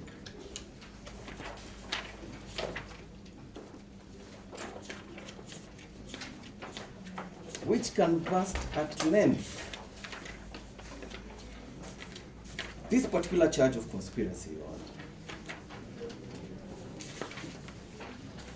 The citation, Your Honor, was on his criminal appeal number 232 of 2012.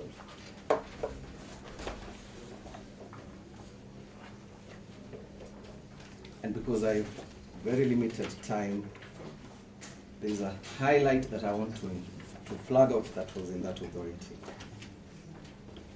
That the appellants relied on the ground that the charges,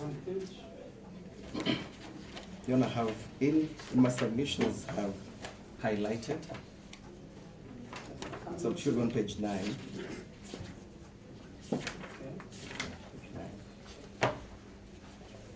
The appellants were relying on the ground that the charge of conspiracy was barred in law for duplicity.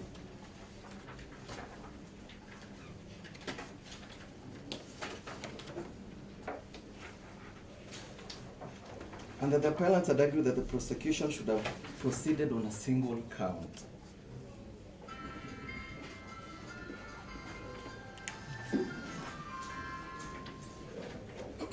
You know, the court went ahead and held that charge of conspiracy does not in essence mean that there have to be meeting of the minds.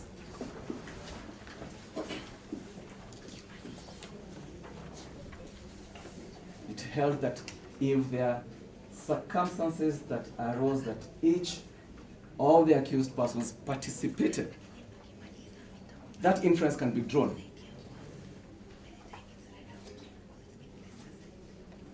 And therefore the upshot was that the charge was not held to be defective.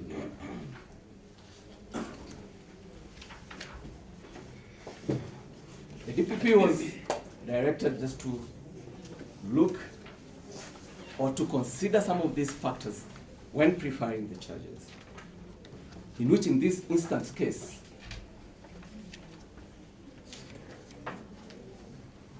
we diligently,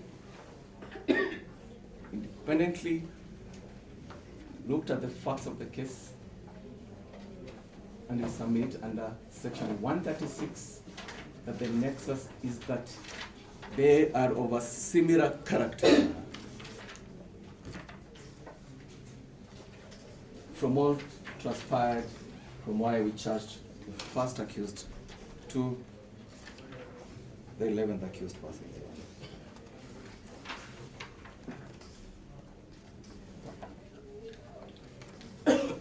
And therefore, Your Honor, on that we have demonstrated to this court, and we rebut all the assumptions that have been made that the particulars do not disclose actual rules of what each of the accused persons did. The elements of fraud that we shall adduce our evidence during trial will show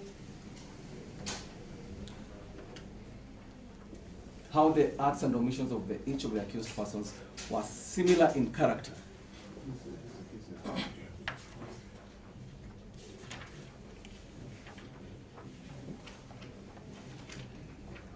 And therefore, Your Honor, the relief that has been sought from this court,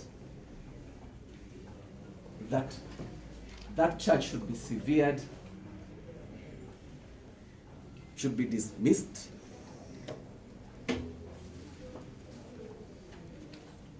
that submission, Your Honor, should fail in its entirety,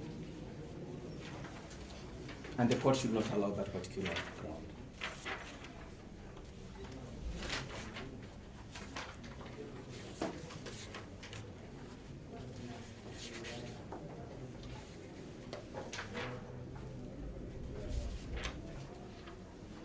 Your Honor, on the misjoinder of persons, Your Honor,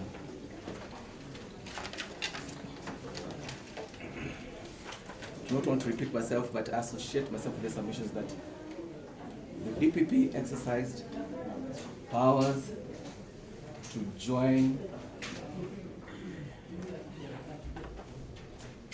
accused persons in the respective counts in which some have been joined, 11 of them, others in 2, and others have distinct counts. Clearly demonstrates that we looked at what is provided under section 196. Your Honor, I submit that each of the counts that were preferred against the accused persons are distinct counts.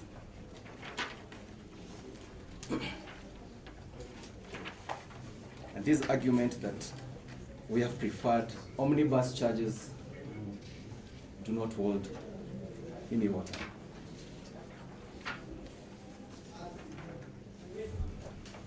Your Honor, on this particular aspect, or the upshot of argument of disjoinder is that the charges should be severed so that the submissions that have been made on behalf of the first accused person, second, third, 7th, 8th to 12th, is that then they should be tried separately.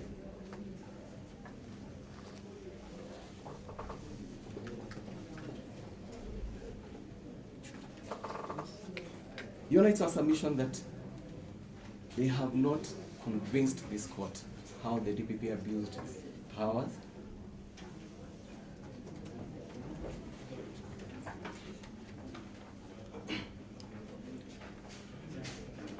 By joining the respective accused persons in the accounts that they appear in.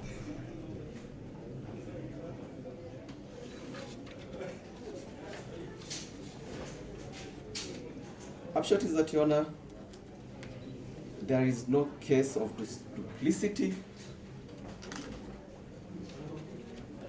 neither of misjoinder,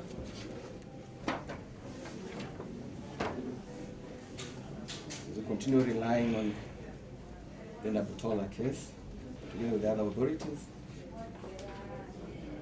in the churches that we prefer.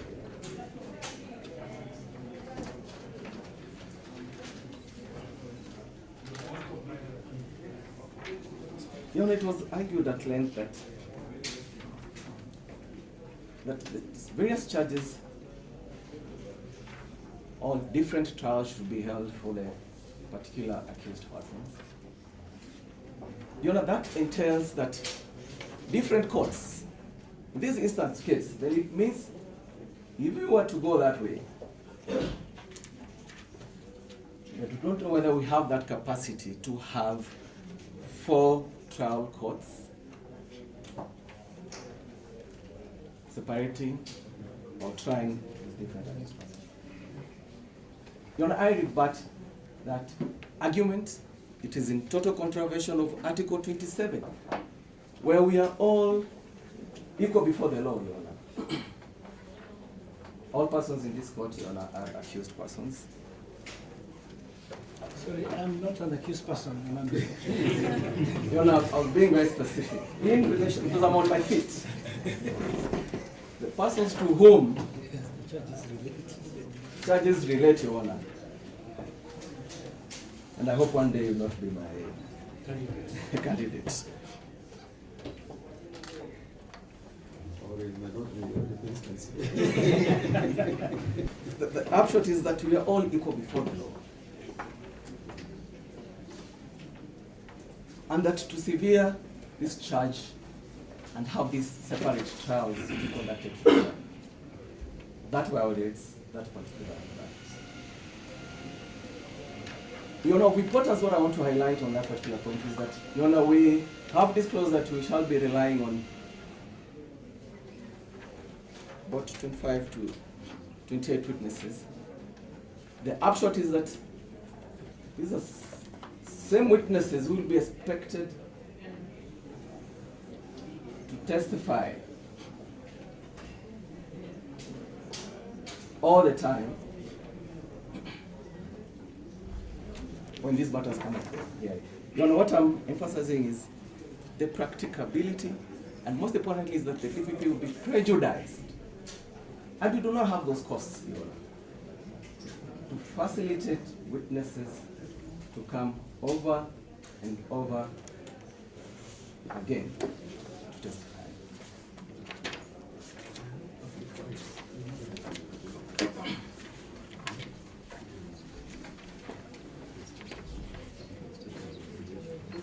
And therefore it's an argument that it is not practical, violates the tenets of interest of justice. Same submission that was made that trial should be conducted expeditiously, that should apply.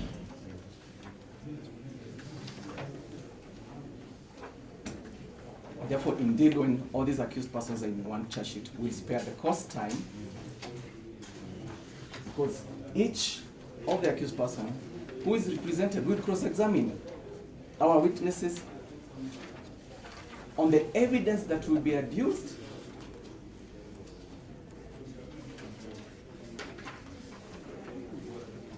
and their constitutional rights, and most importantly, under Article 50, their rights to fair trial will be protected.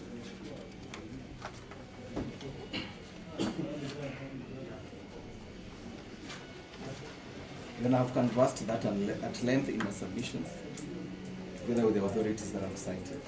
Highlight that I wanted to drag out, and the submission that was made was on the issue of the overloaded charge sheet.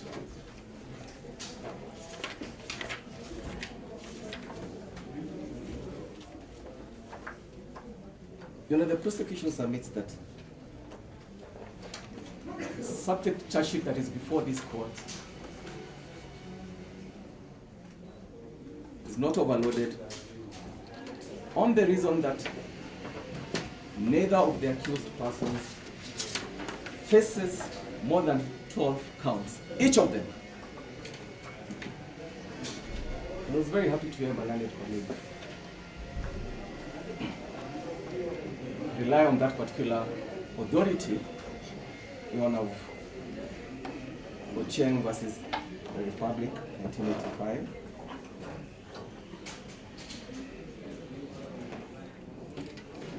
The same authority was relied on in the criminal appeal number 99 of 1998 of Kipleting Keino and Kibet Mengetich. Kipleting Keino, criminal appeal number 99 of 1998. So it is its number of 19.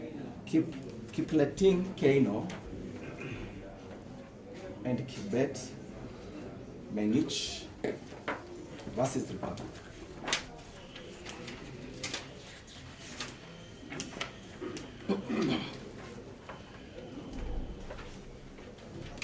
You know, it went ahead to canvas. What I want to highlight is that the subject of this appeal is that the accused person was facing 25 counts.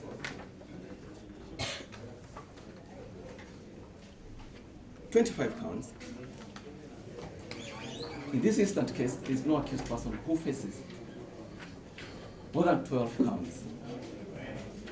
You know, the language that was used in this authority is that it is desirable not to have an accused person facing more than 12 counts in one charge sheet, but it didn't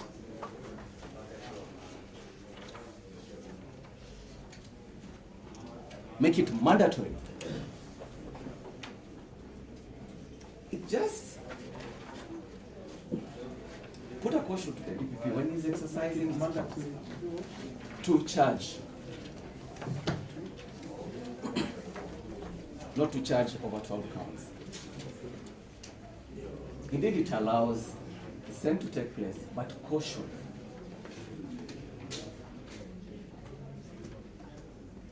But it went ahead to say that each case would be looked at its own merits and its own facts. Therefore, in this instance case, Your Honor, clearly our charge sheet is not overloaded.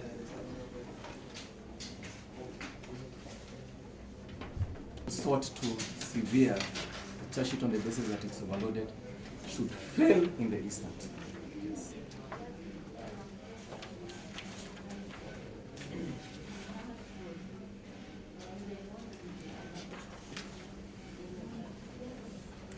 Same argument, Your Honor, was submitted that the accused persons therefore will be embarrassed.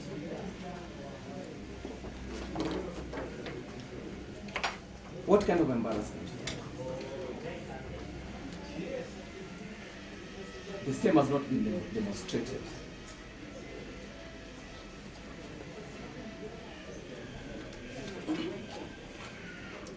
And to qualify that is that the accused persons, Your Honor, are represented by defense counsels,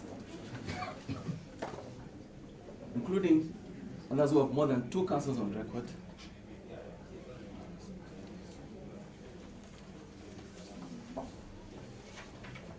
who are senior counsels, the one who is a senator, and I appreciate that I'm learning this, practicing criminal practice with them in fact. I really appreciate that, Your Honor. What I'm saying is that, therefore, the safeguard, that there are proper safeguards to ensure that there will be no embarrassment. Embarrassment, Your Honor, to my understanding, is that the time it will take, sitting in court for long hours. Equally, our witnesses, Your Honor, they're the ones who will actually be, if they're to come many more times. And what happens during cross-examination is more time is taken when that takes place.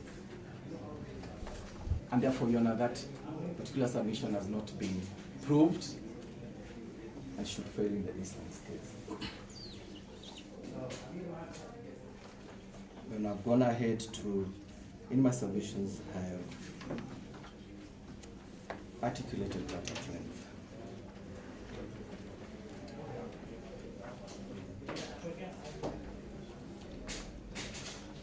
You know, there's also an authority that we have relied on, that was also relied by learned colleagues, Court of Appeal, the Court of Appeal of the parties of Hamisi, Mongale, Burehe versus the Republic.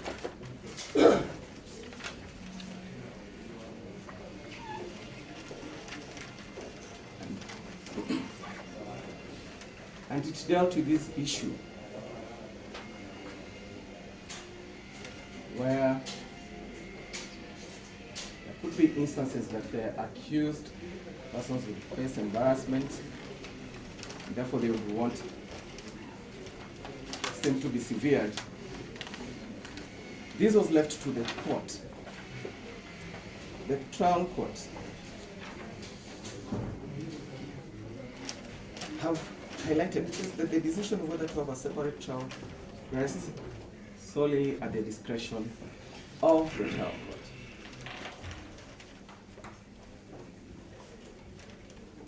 You know, we humbly beseech you that when you are exercising your discretion, you look at the factors that you have raised,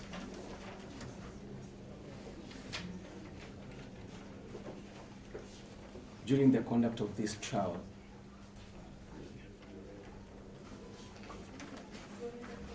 If separate trials are to take place. In fact, that same court, three-judge bench, posed a question as to whether, at their part, they would determine whether the appellants would be embarrassed or prejudiced in their defense by, among other things, a disjoinder. The court then looked at the proceedings that were in that trial court. And of importance, that's what I want to flag out, is that despite the numerous charges, they did not detect any embarrassment faced by the appellants.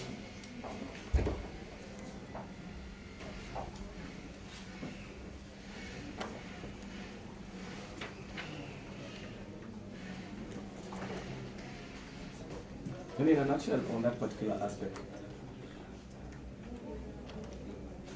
submissions also made on behalf of the second accused persons that the reason as to why charges should be severed is that certain counts do not face natural persons, Your Honor. It is our submissions that, Your Honor, all the accused persons, including the companies that are here, they are distinct, they are separate legal entities who can be sued and also can sue, including being charged. The directors are here in court. So for that notion that, or that argument that was made that the directors didn't even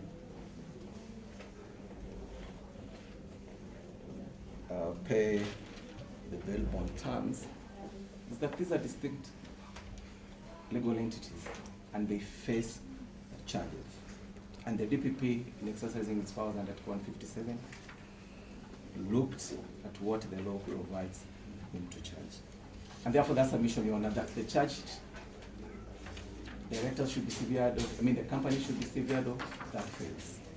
And the court, Your Honor, I humbly pray, should not accept that argument and submission, Your Honor.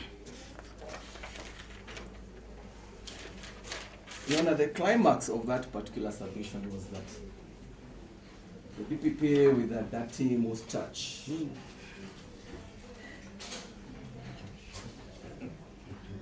Kissed the princess. Your Honor, our submission is that the princess did not meet the threshold of the DPP to kiss. Most churches is clean. The threshold was not met. If the threshold was met, they would not have been in court in the first place. And because they're in court, it means that threshold was not met. Therefore, my good friend here try some other luck. That was what I like. But to emphasize that we really respect Article 157. That's the emphasis that I'm making. And that we didn't go fishing expedition to have the accused persons before this court. We respect Article 25C, right to a fair trial. We do not abuse our powers.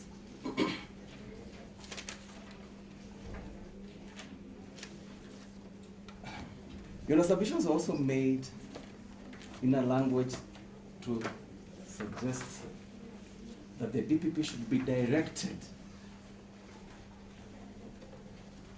either to sever the charge sheet, to correct the charge sheet, to amend the charge sheet. Article 157.10 is clear of the Constitution that the DPP shall not require any consent or authority to prefer criminal charges. And further, that the DPP shall not be under any direction from anybody on how to perform and conduct its powers. And therefore that argument, Your Honor, fails, and we pray that this court should not allow that submission to convince this court to direct office to sever the charges.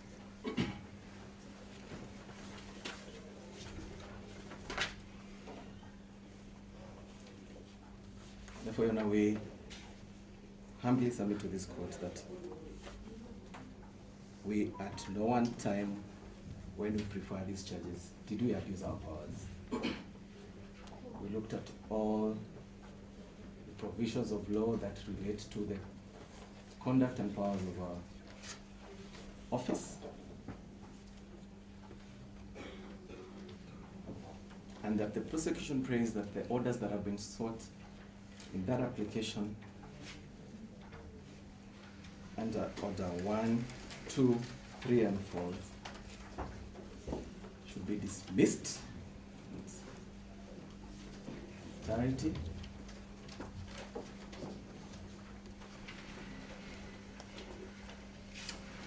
That indeed the prayer that the application should be dismissed with cause should be to the DPP, because this application was made at the time. It's not on record. It's on the grounds, Your Honor. I didn't count it. Your Honor, the prosecution prays that this matter proceeds to its full hearing on the dates that have been set.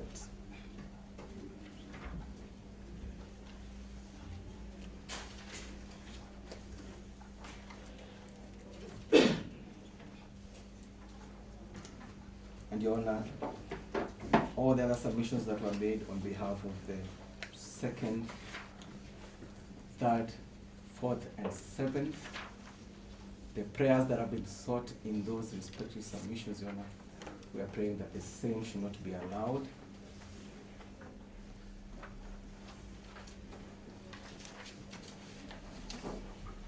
And they should fail in their entirety.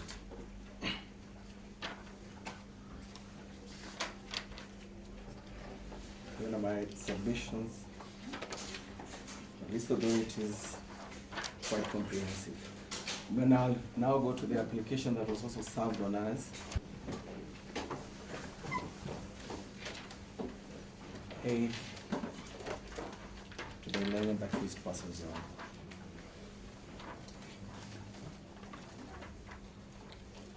In relation to count 34 and 35.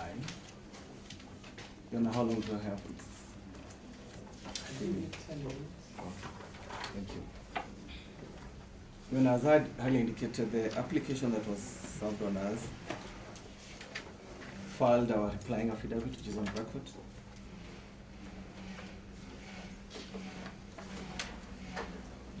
Dated 5th of March, which opposes in its entirety the notice of motion and supporting affidavit dated 5th of March 2019.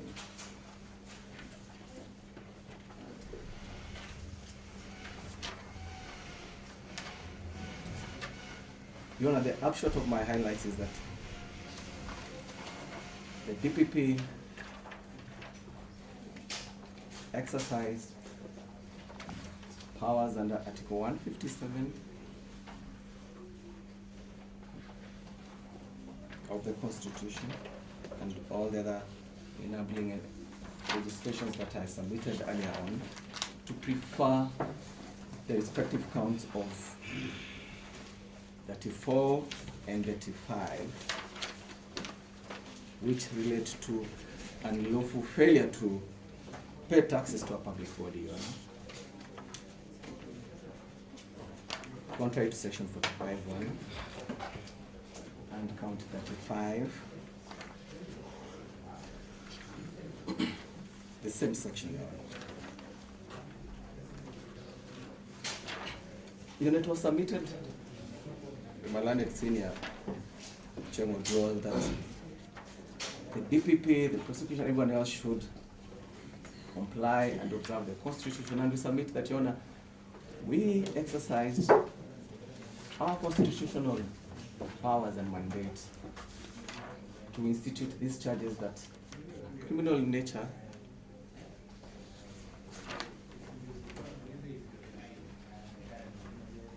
and that they are right before this court.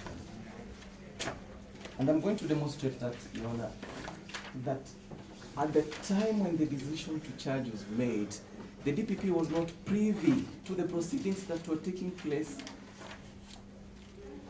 in the respective tax appeals cases for the tax appeal tribunal.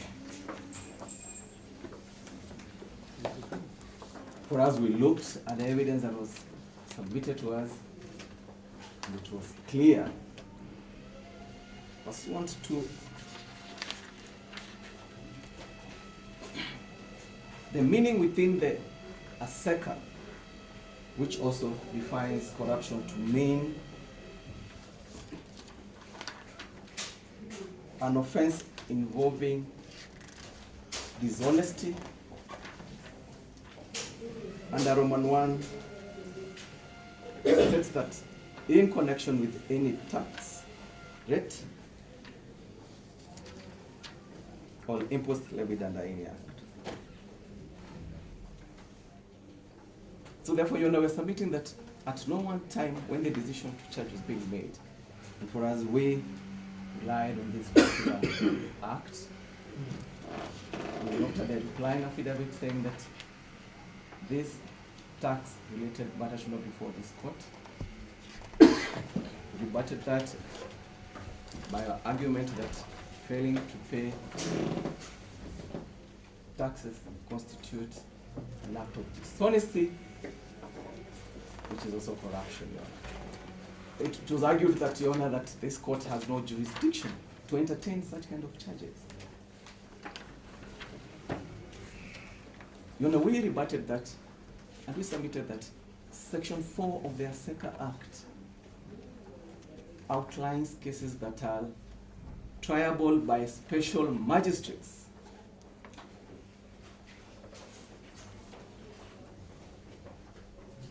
That touch on cases that are related to tax.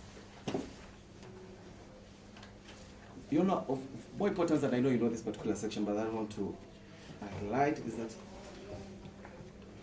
1242, every offense specified in this act shall be tried by special magistrates for the area within which it was committed. That was committed in Nairobi, it's within this jurisdiction.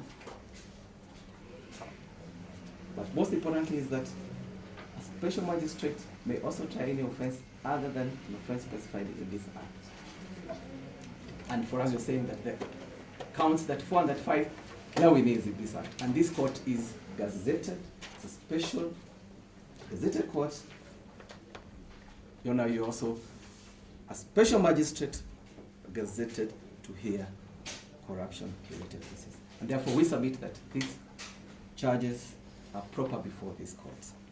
Your Honor, if what is pending before the appeals tribunal, which we do not know, and a determination is made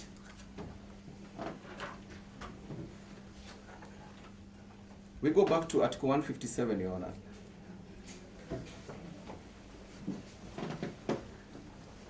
After the DPP looks at what will have, goes at the particular point when the DPP was making the decision to charge, indeed, and it has been admitted, charges, taxes have not been paid.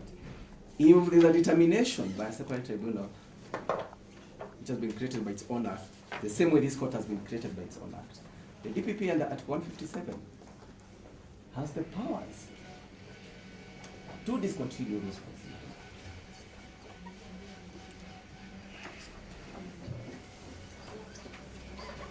Your Honor, if it is argued that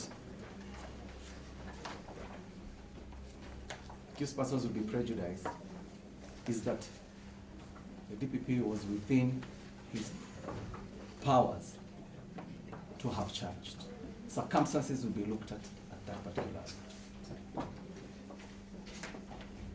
Your Honor, it was also submitted that one of the directors, Your Honor, and I submit that it is not for this court, that is a housewife.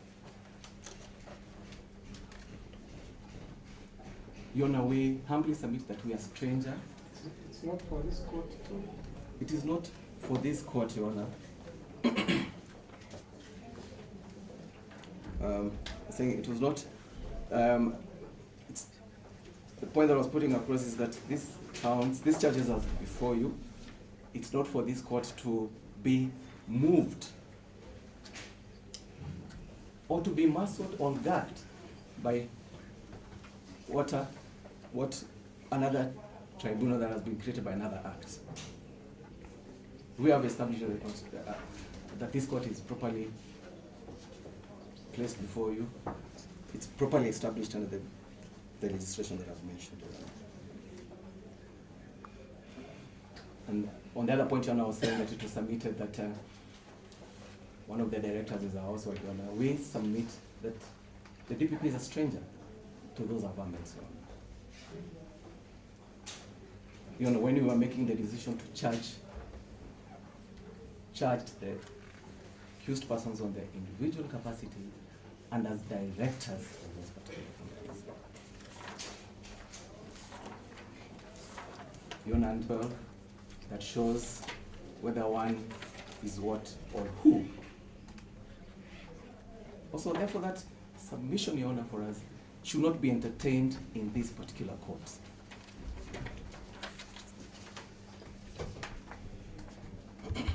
Fifth,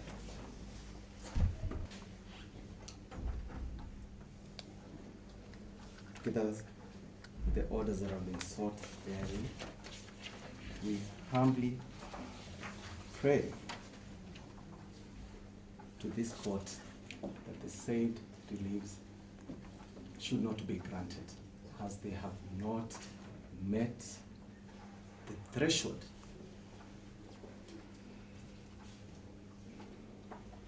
for the said reliefs to be allowed. Therefore, Your Honor, lastly is that I rely on that and everything else, the submission as submitted. That is all. Your Honor, the first point that I need to take is... Maybe 10 minutes. Okay. To make the point that Kenya is a liberal democratic state, and the rights that adhere to every person is vested on them as individuals. So in consideration of the application of the Bill of Rights, it is the individual that is the centerpiece for consideration. To put the matter in perspective, Article 19, Sub-Article 3 says the rights and fundamental freedoms in the Bill of Rights belong to each individual, are not granted by the state. So, so you have 11 persons appearing before you as persons, and that's why each person responds to a charge. The court is not a lynch mob. where they respond to the court in chorus. The judge mentions each particular person as an individual. And to that extent, my learned friend's reference to Article 27 of the Constitution is misplaced, as those rights under Article 27 are conferred on every person. And reading the entirety of the Bill of Rights, Your Honor, you will find that it is the state, in respect of the Bill of Rights, the state has responsibilities as opposed to rights. The one I wanted to make is, I had the prosecutor, my learned friend, say something which then would settle this case. Because he said the accused persons are charged with conspiracy, which is fraud consisting of many acts and omissions. That I tried to record him as accurately as I could. Consisting of many acts and omissions. Fraud consisting of many acts or omissions. So what we are asking in respect to count one, what is the act or omission? That question has not been answered, other than the reference to fraud being an offense, which should be part of the statement of the offense, as opposed to particulars. Now, to make the point that my learned friend was in tremendous difficulties on this issue, the point of reference is his own replying affidavit. To make the legal point that it's very difficult for my learned friend to run away from the point we are making about count one. And I want to refer you to paragraph 14. 14, again, a repetition of the statement that is made in court. This is the affidavit. And it says, each of the 35 counts are distinct counts with particulars which contain acts and omissions of each of the accused persons against whom the charges are being made. He is in a conundrum, a legal conundrum. Because as it goes on, then he finds it extremely difficult to come out in any particular way to elucidate on what was the specific act or omission.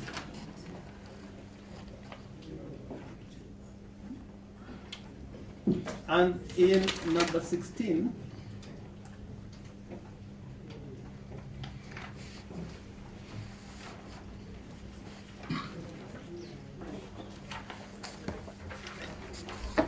paragraph 17. In response to the submissions that the first count is valid law and duplicitous is unfounded and total of what constitutes duplicity. The first accused argues that the particulars of count one relate to the offense of fraud leading to loss of public funds where no such offense exists in law, which is the point we were trying to make. Now, why I'm saying this, Your Honor, is if you look at section 45 of the Anti-Corruption and Economic Crimes Act, you will find an offense defined in the following words. 45 to A Roman 3. An officer or person whose functions concern the administration, custody, management, receipt, or use of any part of the public revenue or public property is guilty of an offense if the person, and that is now Roman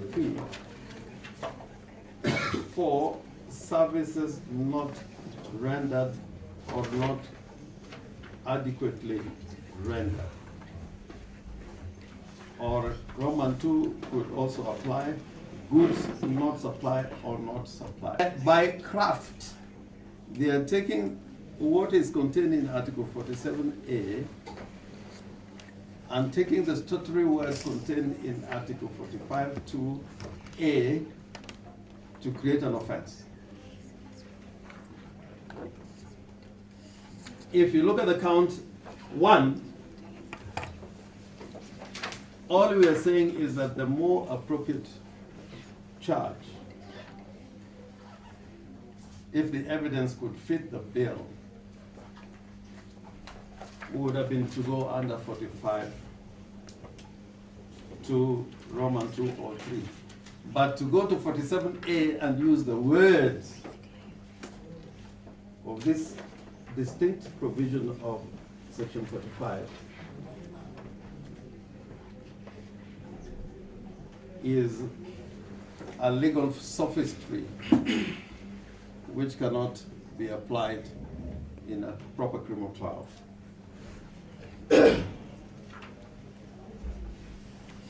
And if, for emphasis, read again the second component of the particulars, it says, namely fraud leading to loss of public funds in the sums of Kenya shillings 213,327,300 for services not rendered.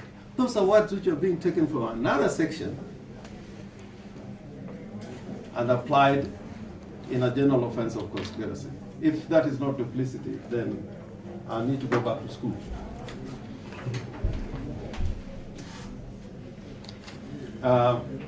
My other friend has talked about the issue of abuse of office. We have not raised that issue. All we have said, the charges don't comply with the Article 50, sub-Article 2 of the Constitution and the sections of the criminal law that you talked about. But now that he's saying so, probably at another forum, we'll give you an opportunity to argue that point. But I think it is a point which is completely misplaced. But only to say that even as the Office of the Director of Public Prosecution is an independent office, but it is still amenable to the jurisdiction of the High Court.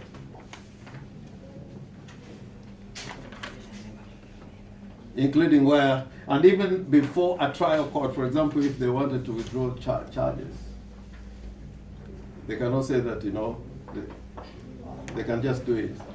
Walk in like the old days when they used to withdraw charges under 87A. But nobody is telling them to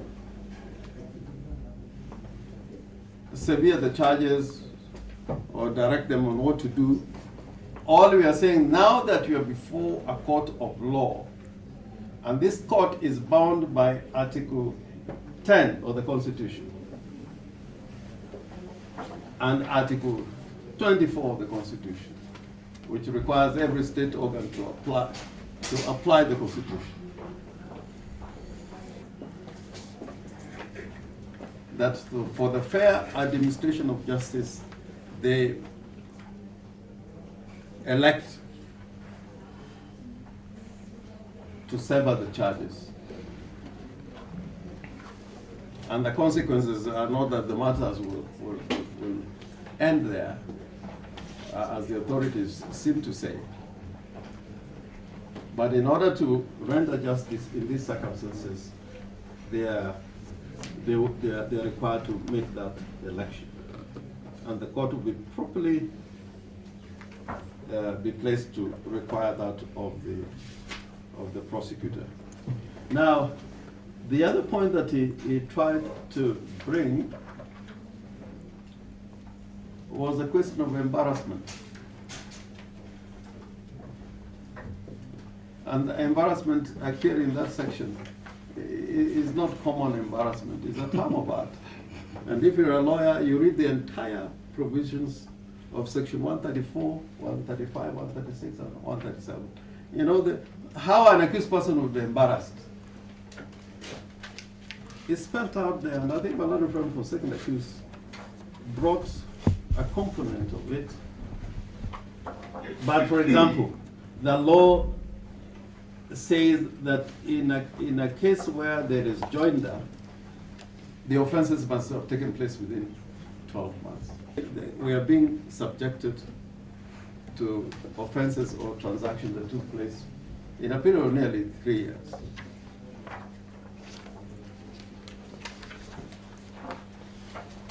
It is not just a question of being embarrassed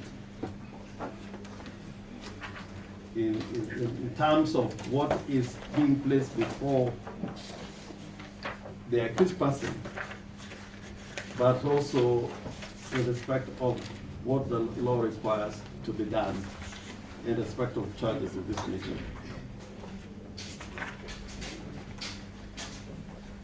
And there should be charges of the same kind. That we also talked about. And all my learned friends have talked about, especially in relation to matters which relate to tax and all that. Reading particularly section 136, how the accused person will be embarrassed, there are too many to enumerate if you go one by one. And Your Honor, I want to point out more particularly 135.3 and 136, A, B, and C, and D. And the other embarrassment is what is contained in the Constitution itself, that the case must be tried within a reasonable time.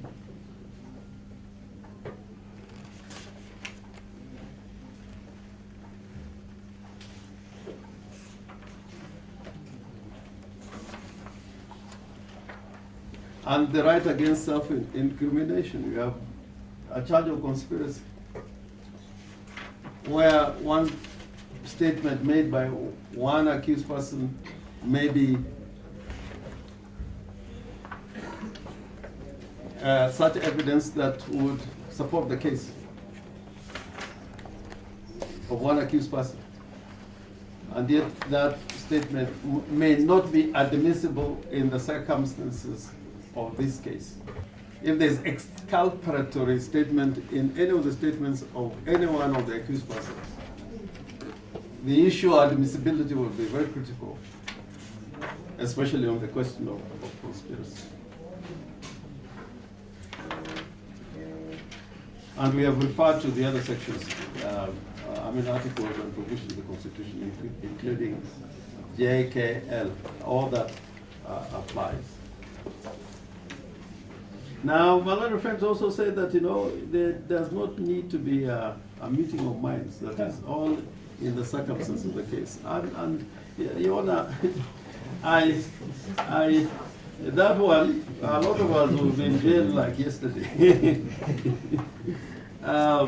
But I just want to answer that legal point. Your Honor, there is an authority that we refer to, which is the judgment of the U.S. Supreme Court. And is judgment of a judge who I really respect from that jurisdiction, Judge Robert Jackson. Robert Jackson is the only American who has ever occupied the office of the Solicitor General, Attorney General, and Associate Justice of the United States Supreme Court. He has been where my learned friend sits.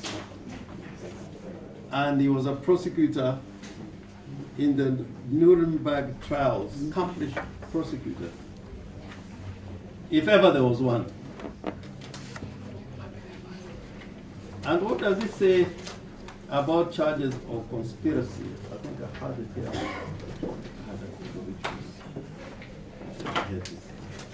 Yeah, the copy. In our list of authorities, it is number, this is the only point I'm going to make, Your Honor. Sit down. I'm just looking at the number in our list. It's number, number 19. Krulwich versus the United States of America. And this judge was also a scholar. He's written very many scholars about it. And I want to refer you to just to some of the portions of his judgment.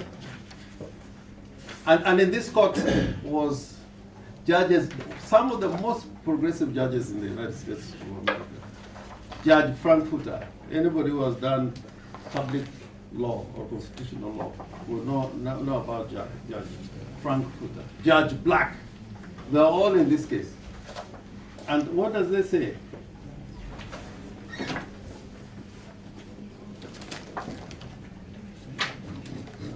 Yes, it's found, begins from page 64.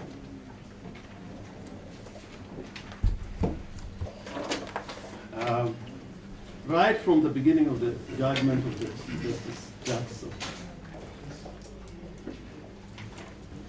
The unveiling protest of courts against the growing habit to indict for conspiracy in lieu of prosecuting for substantive offense itself, or in addition thereto, suggests that loose practice as to this offense constitutes a serious threat to fairness in our administration of justice.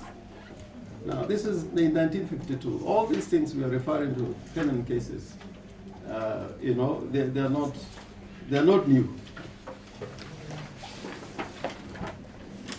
Mr. Harvey was telling me, he was told by Feroz Norji that a lot of times you find that what we come up with had been considered at some time or rather. And then on page 77, he says this: when the trial starts, the accused feels the full impact of the conspiracy strategy. Now he's saying the strategy, the prosecutorial strategy of bringing conspiracy charges. Strictly, the prosecution should first establish prima facie the conspiracy and identify the conspirators, after which evidence of acts and declarations of each in the course of its execution are admissible against all. This is what I've been talking about. So you have what you may call accomplice evidence against an accused person, but this time the accomplice is an accused person. But the order of proof of so as sprawling a charge is difficult for a judge to control. You're saying that, you know, in a charge of conspiracy, when it starts, it could be anything. Now that the prosecutor is saying the circumstances, you know, it's not even the evidence. It'll be the circumstances. And Your Honor, let me not read through, but if you look at this, if you look at this decision, we would argue to allow this application and emphasize that even the Naputalo case, which was referred to, that the Superior Court said and set out the view of the Court of Appeal, which was binding the Kinyanjui case, but said that each case must be evaluated in its own circumstances. It's not that they were running away from the decision of the Court of Appeal in the Kinyanjui case. They say that was the view of the Court of Appeal, it is binding, but now that I have this case, Kinyanjui must be applied, the decision must be applied in accordance with the circumstances of the case. So in these circumstances, we have made up a case that we should find favor with the court to grant the orders we have prayed for in the notice of motion. Nice to respond on legal issues for the second accused person. First, may I say that I was totally amazed, and I must say that Senior Counsel has stolen much of what I wanted to say, so I will not go into things that he has already mentioned. I may be charged. However, it is important to emphasize the issue of this apprehension of the term embarrassment. My learned friend has alluded to it, but Mr. Riongo has made us giggle at his interpretation of embarrassment. This is not social embarrassment like walking naked.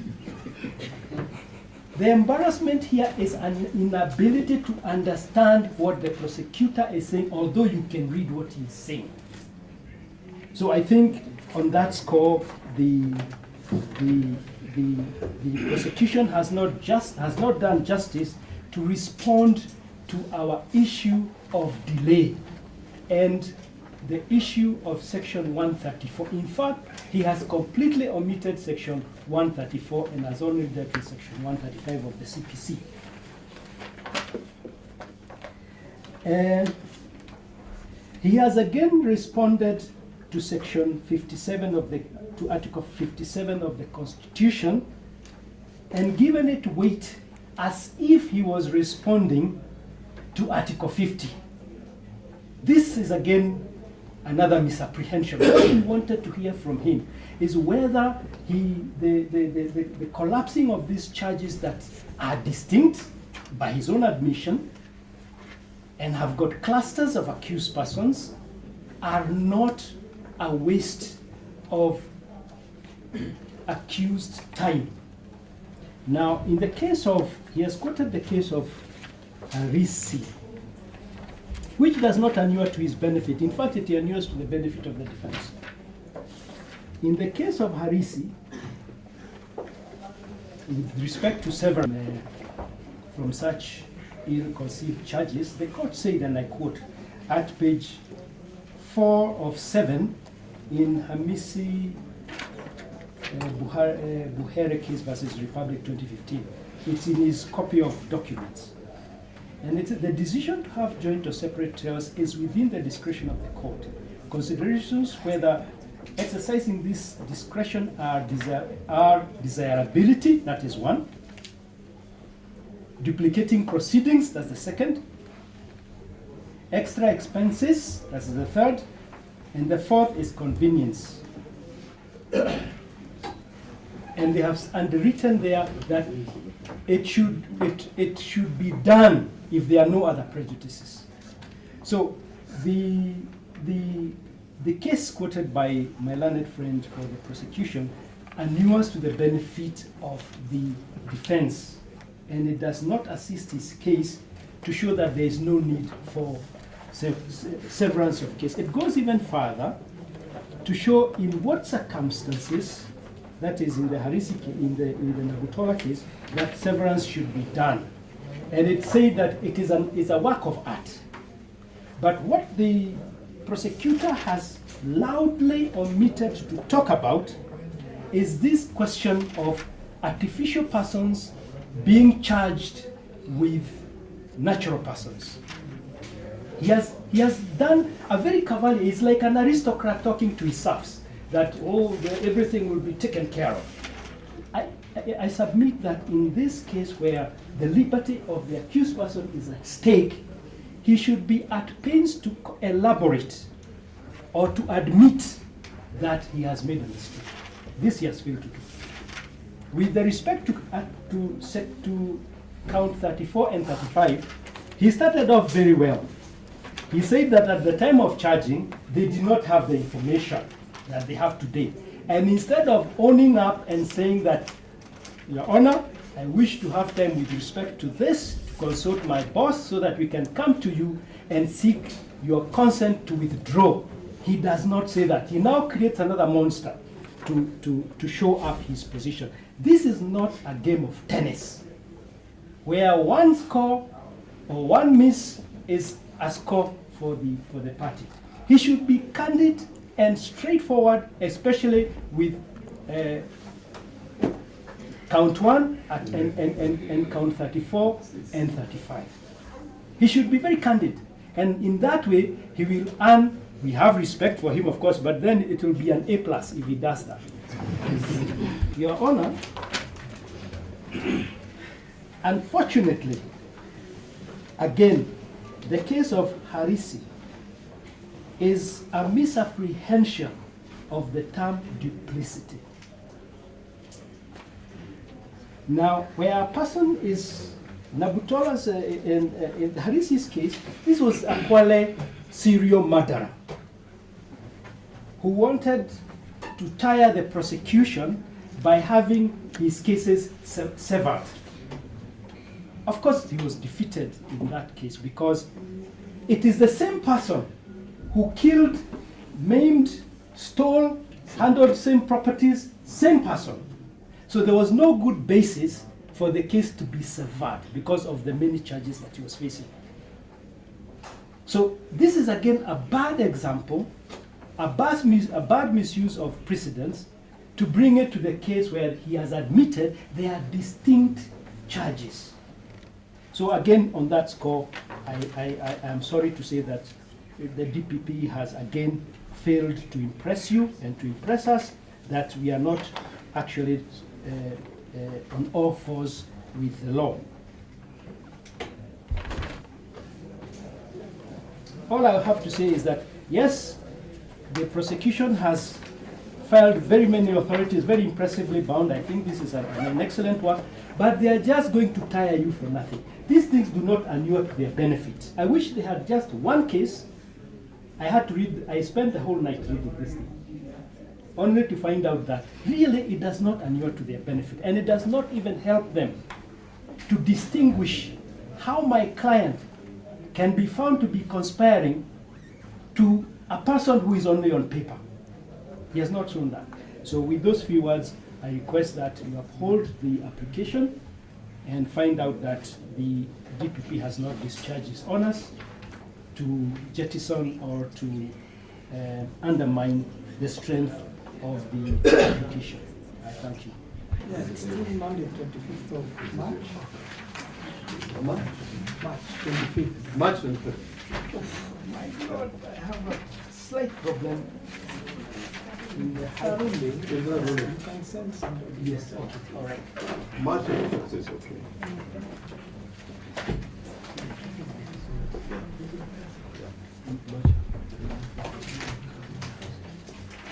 So the ruling on 25th of March at 9 a.m. Most of the night. Most obliged.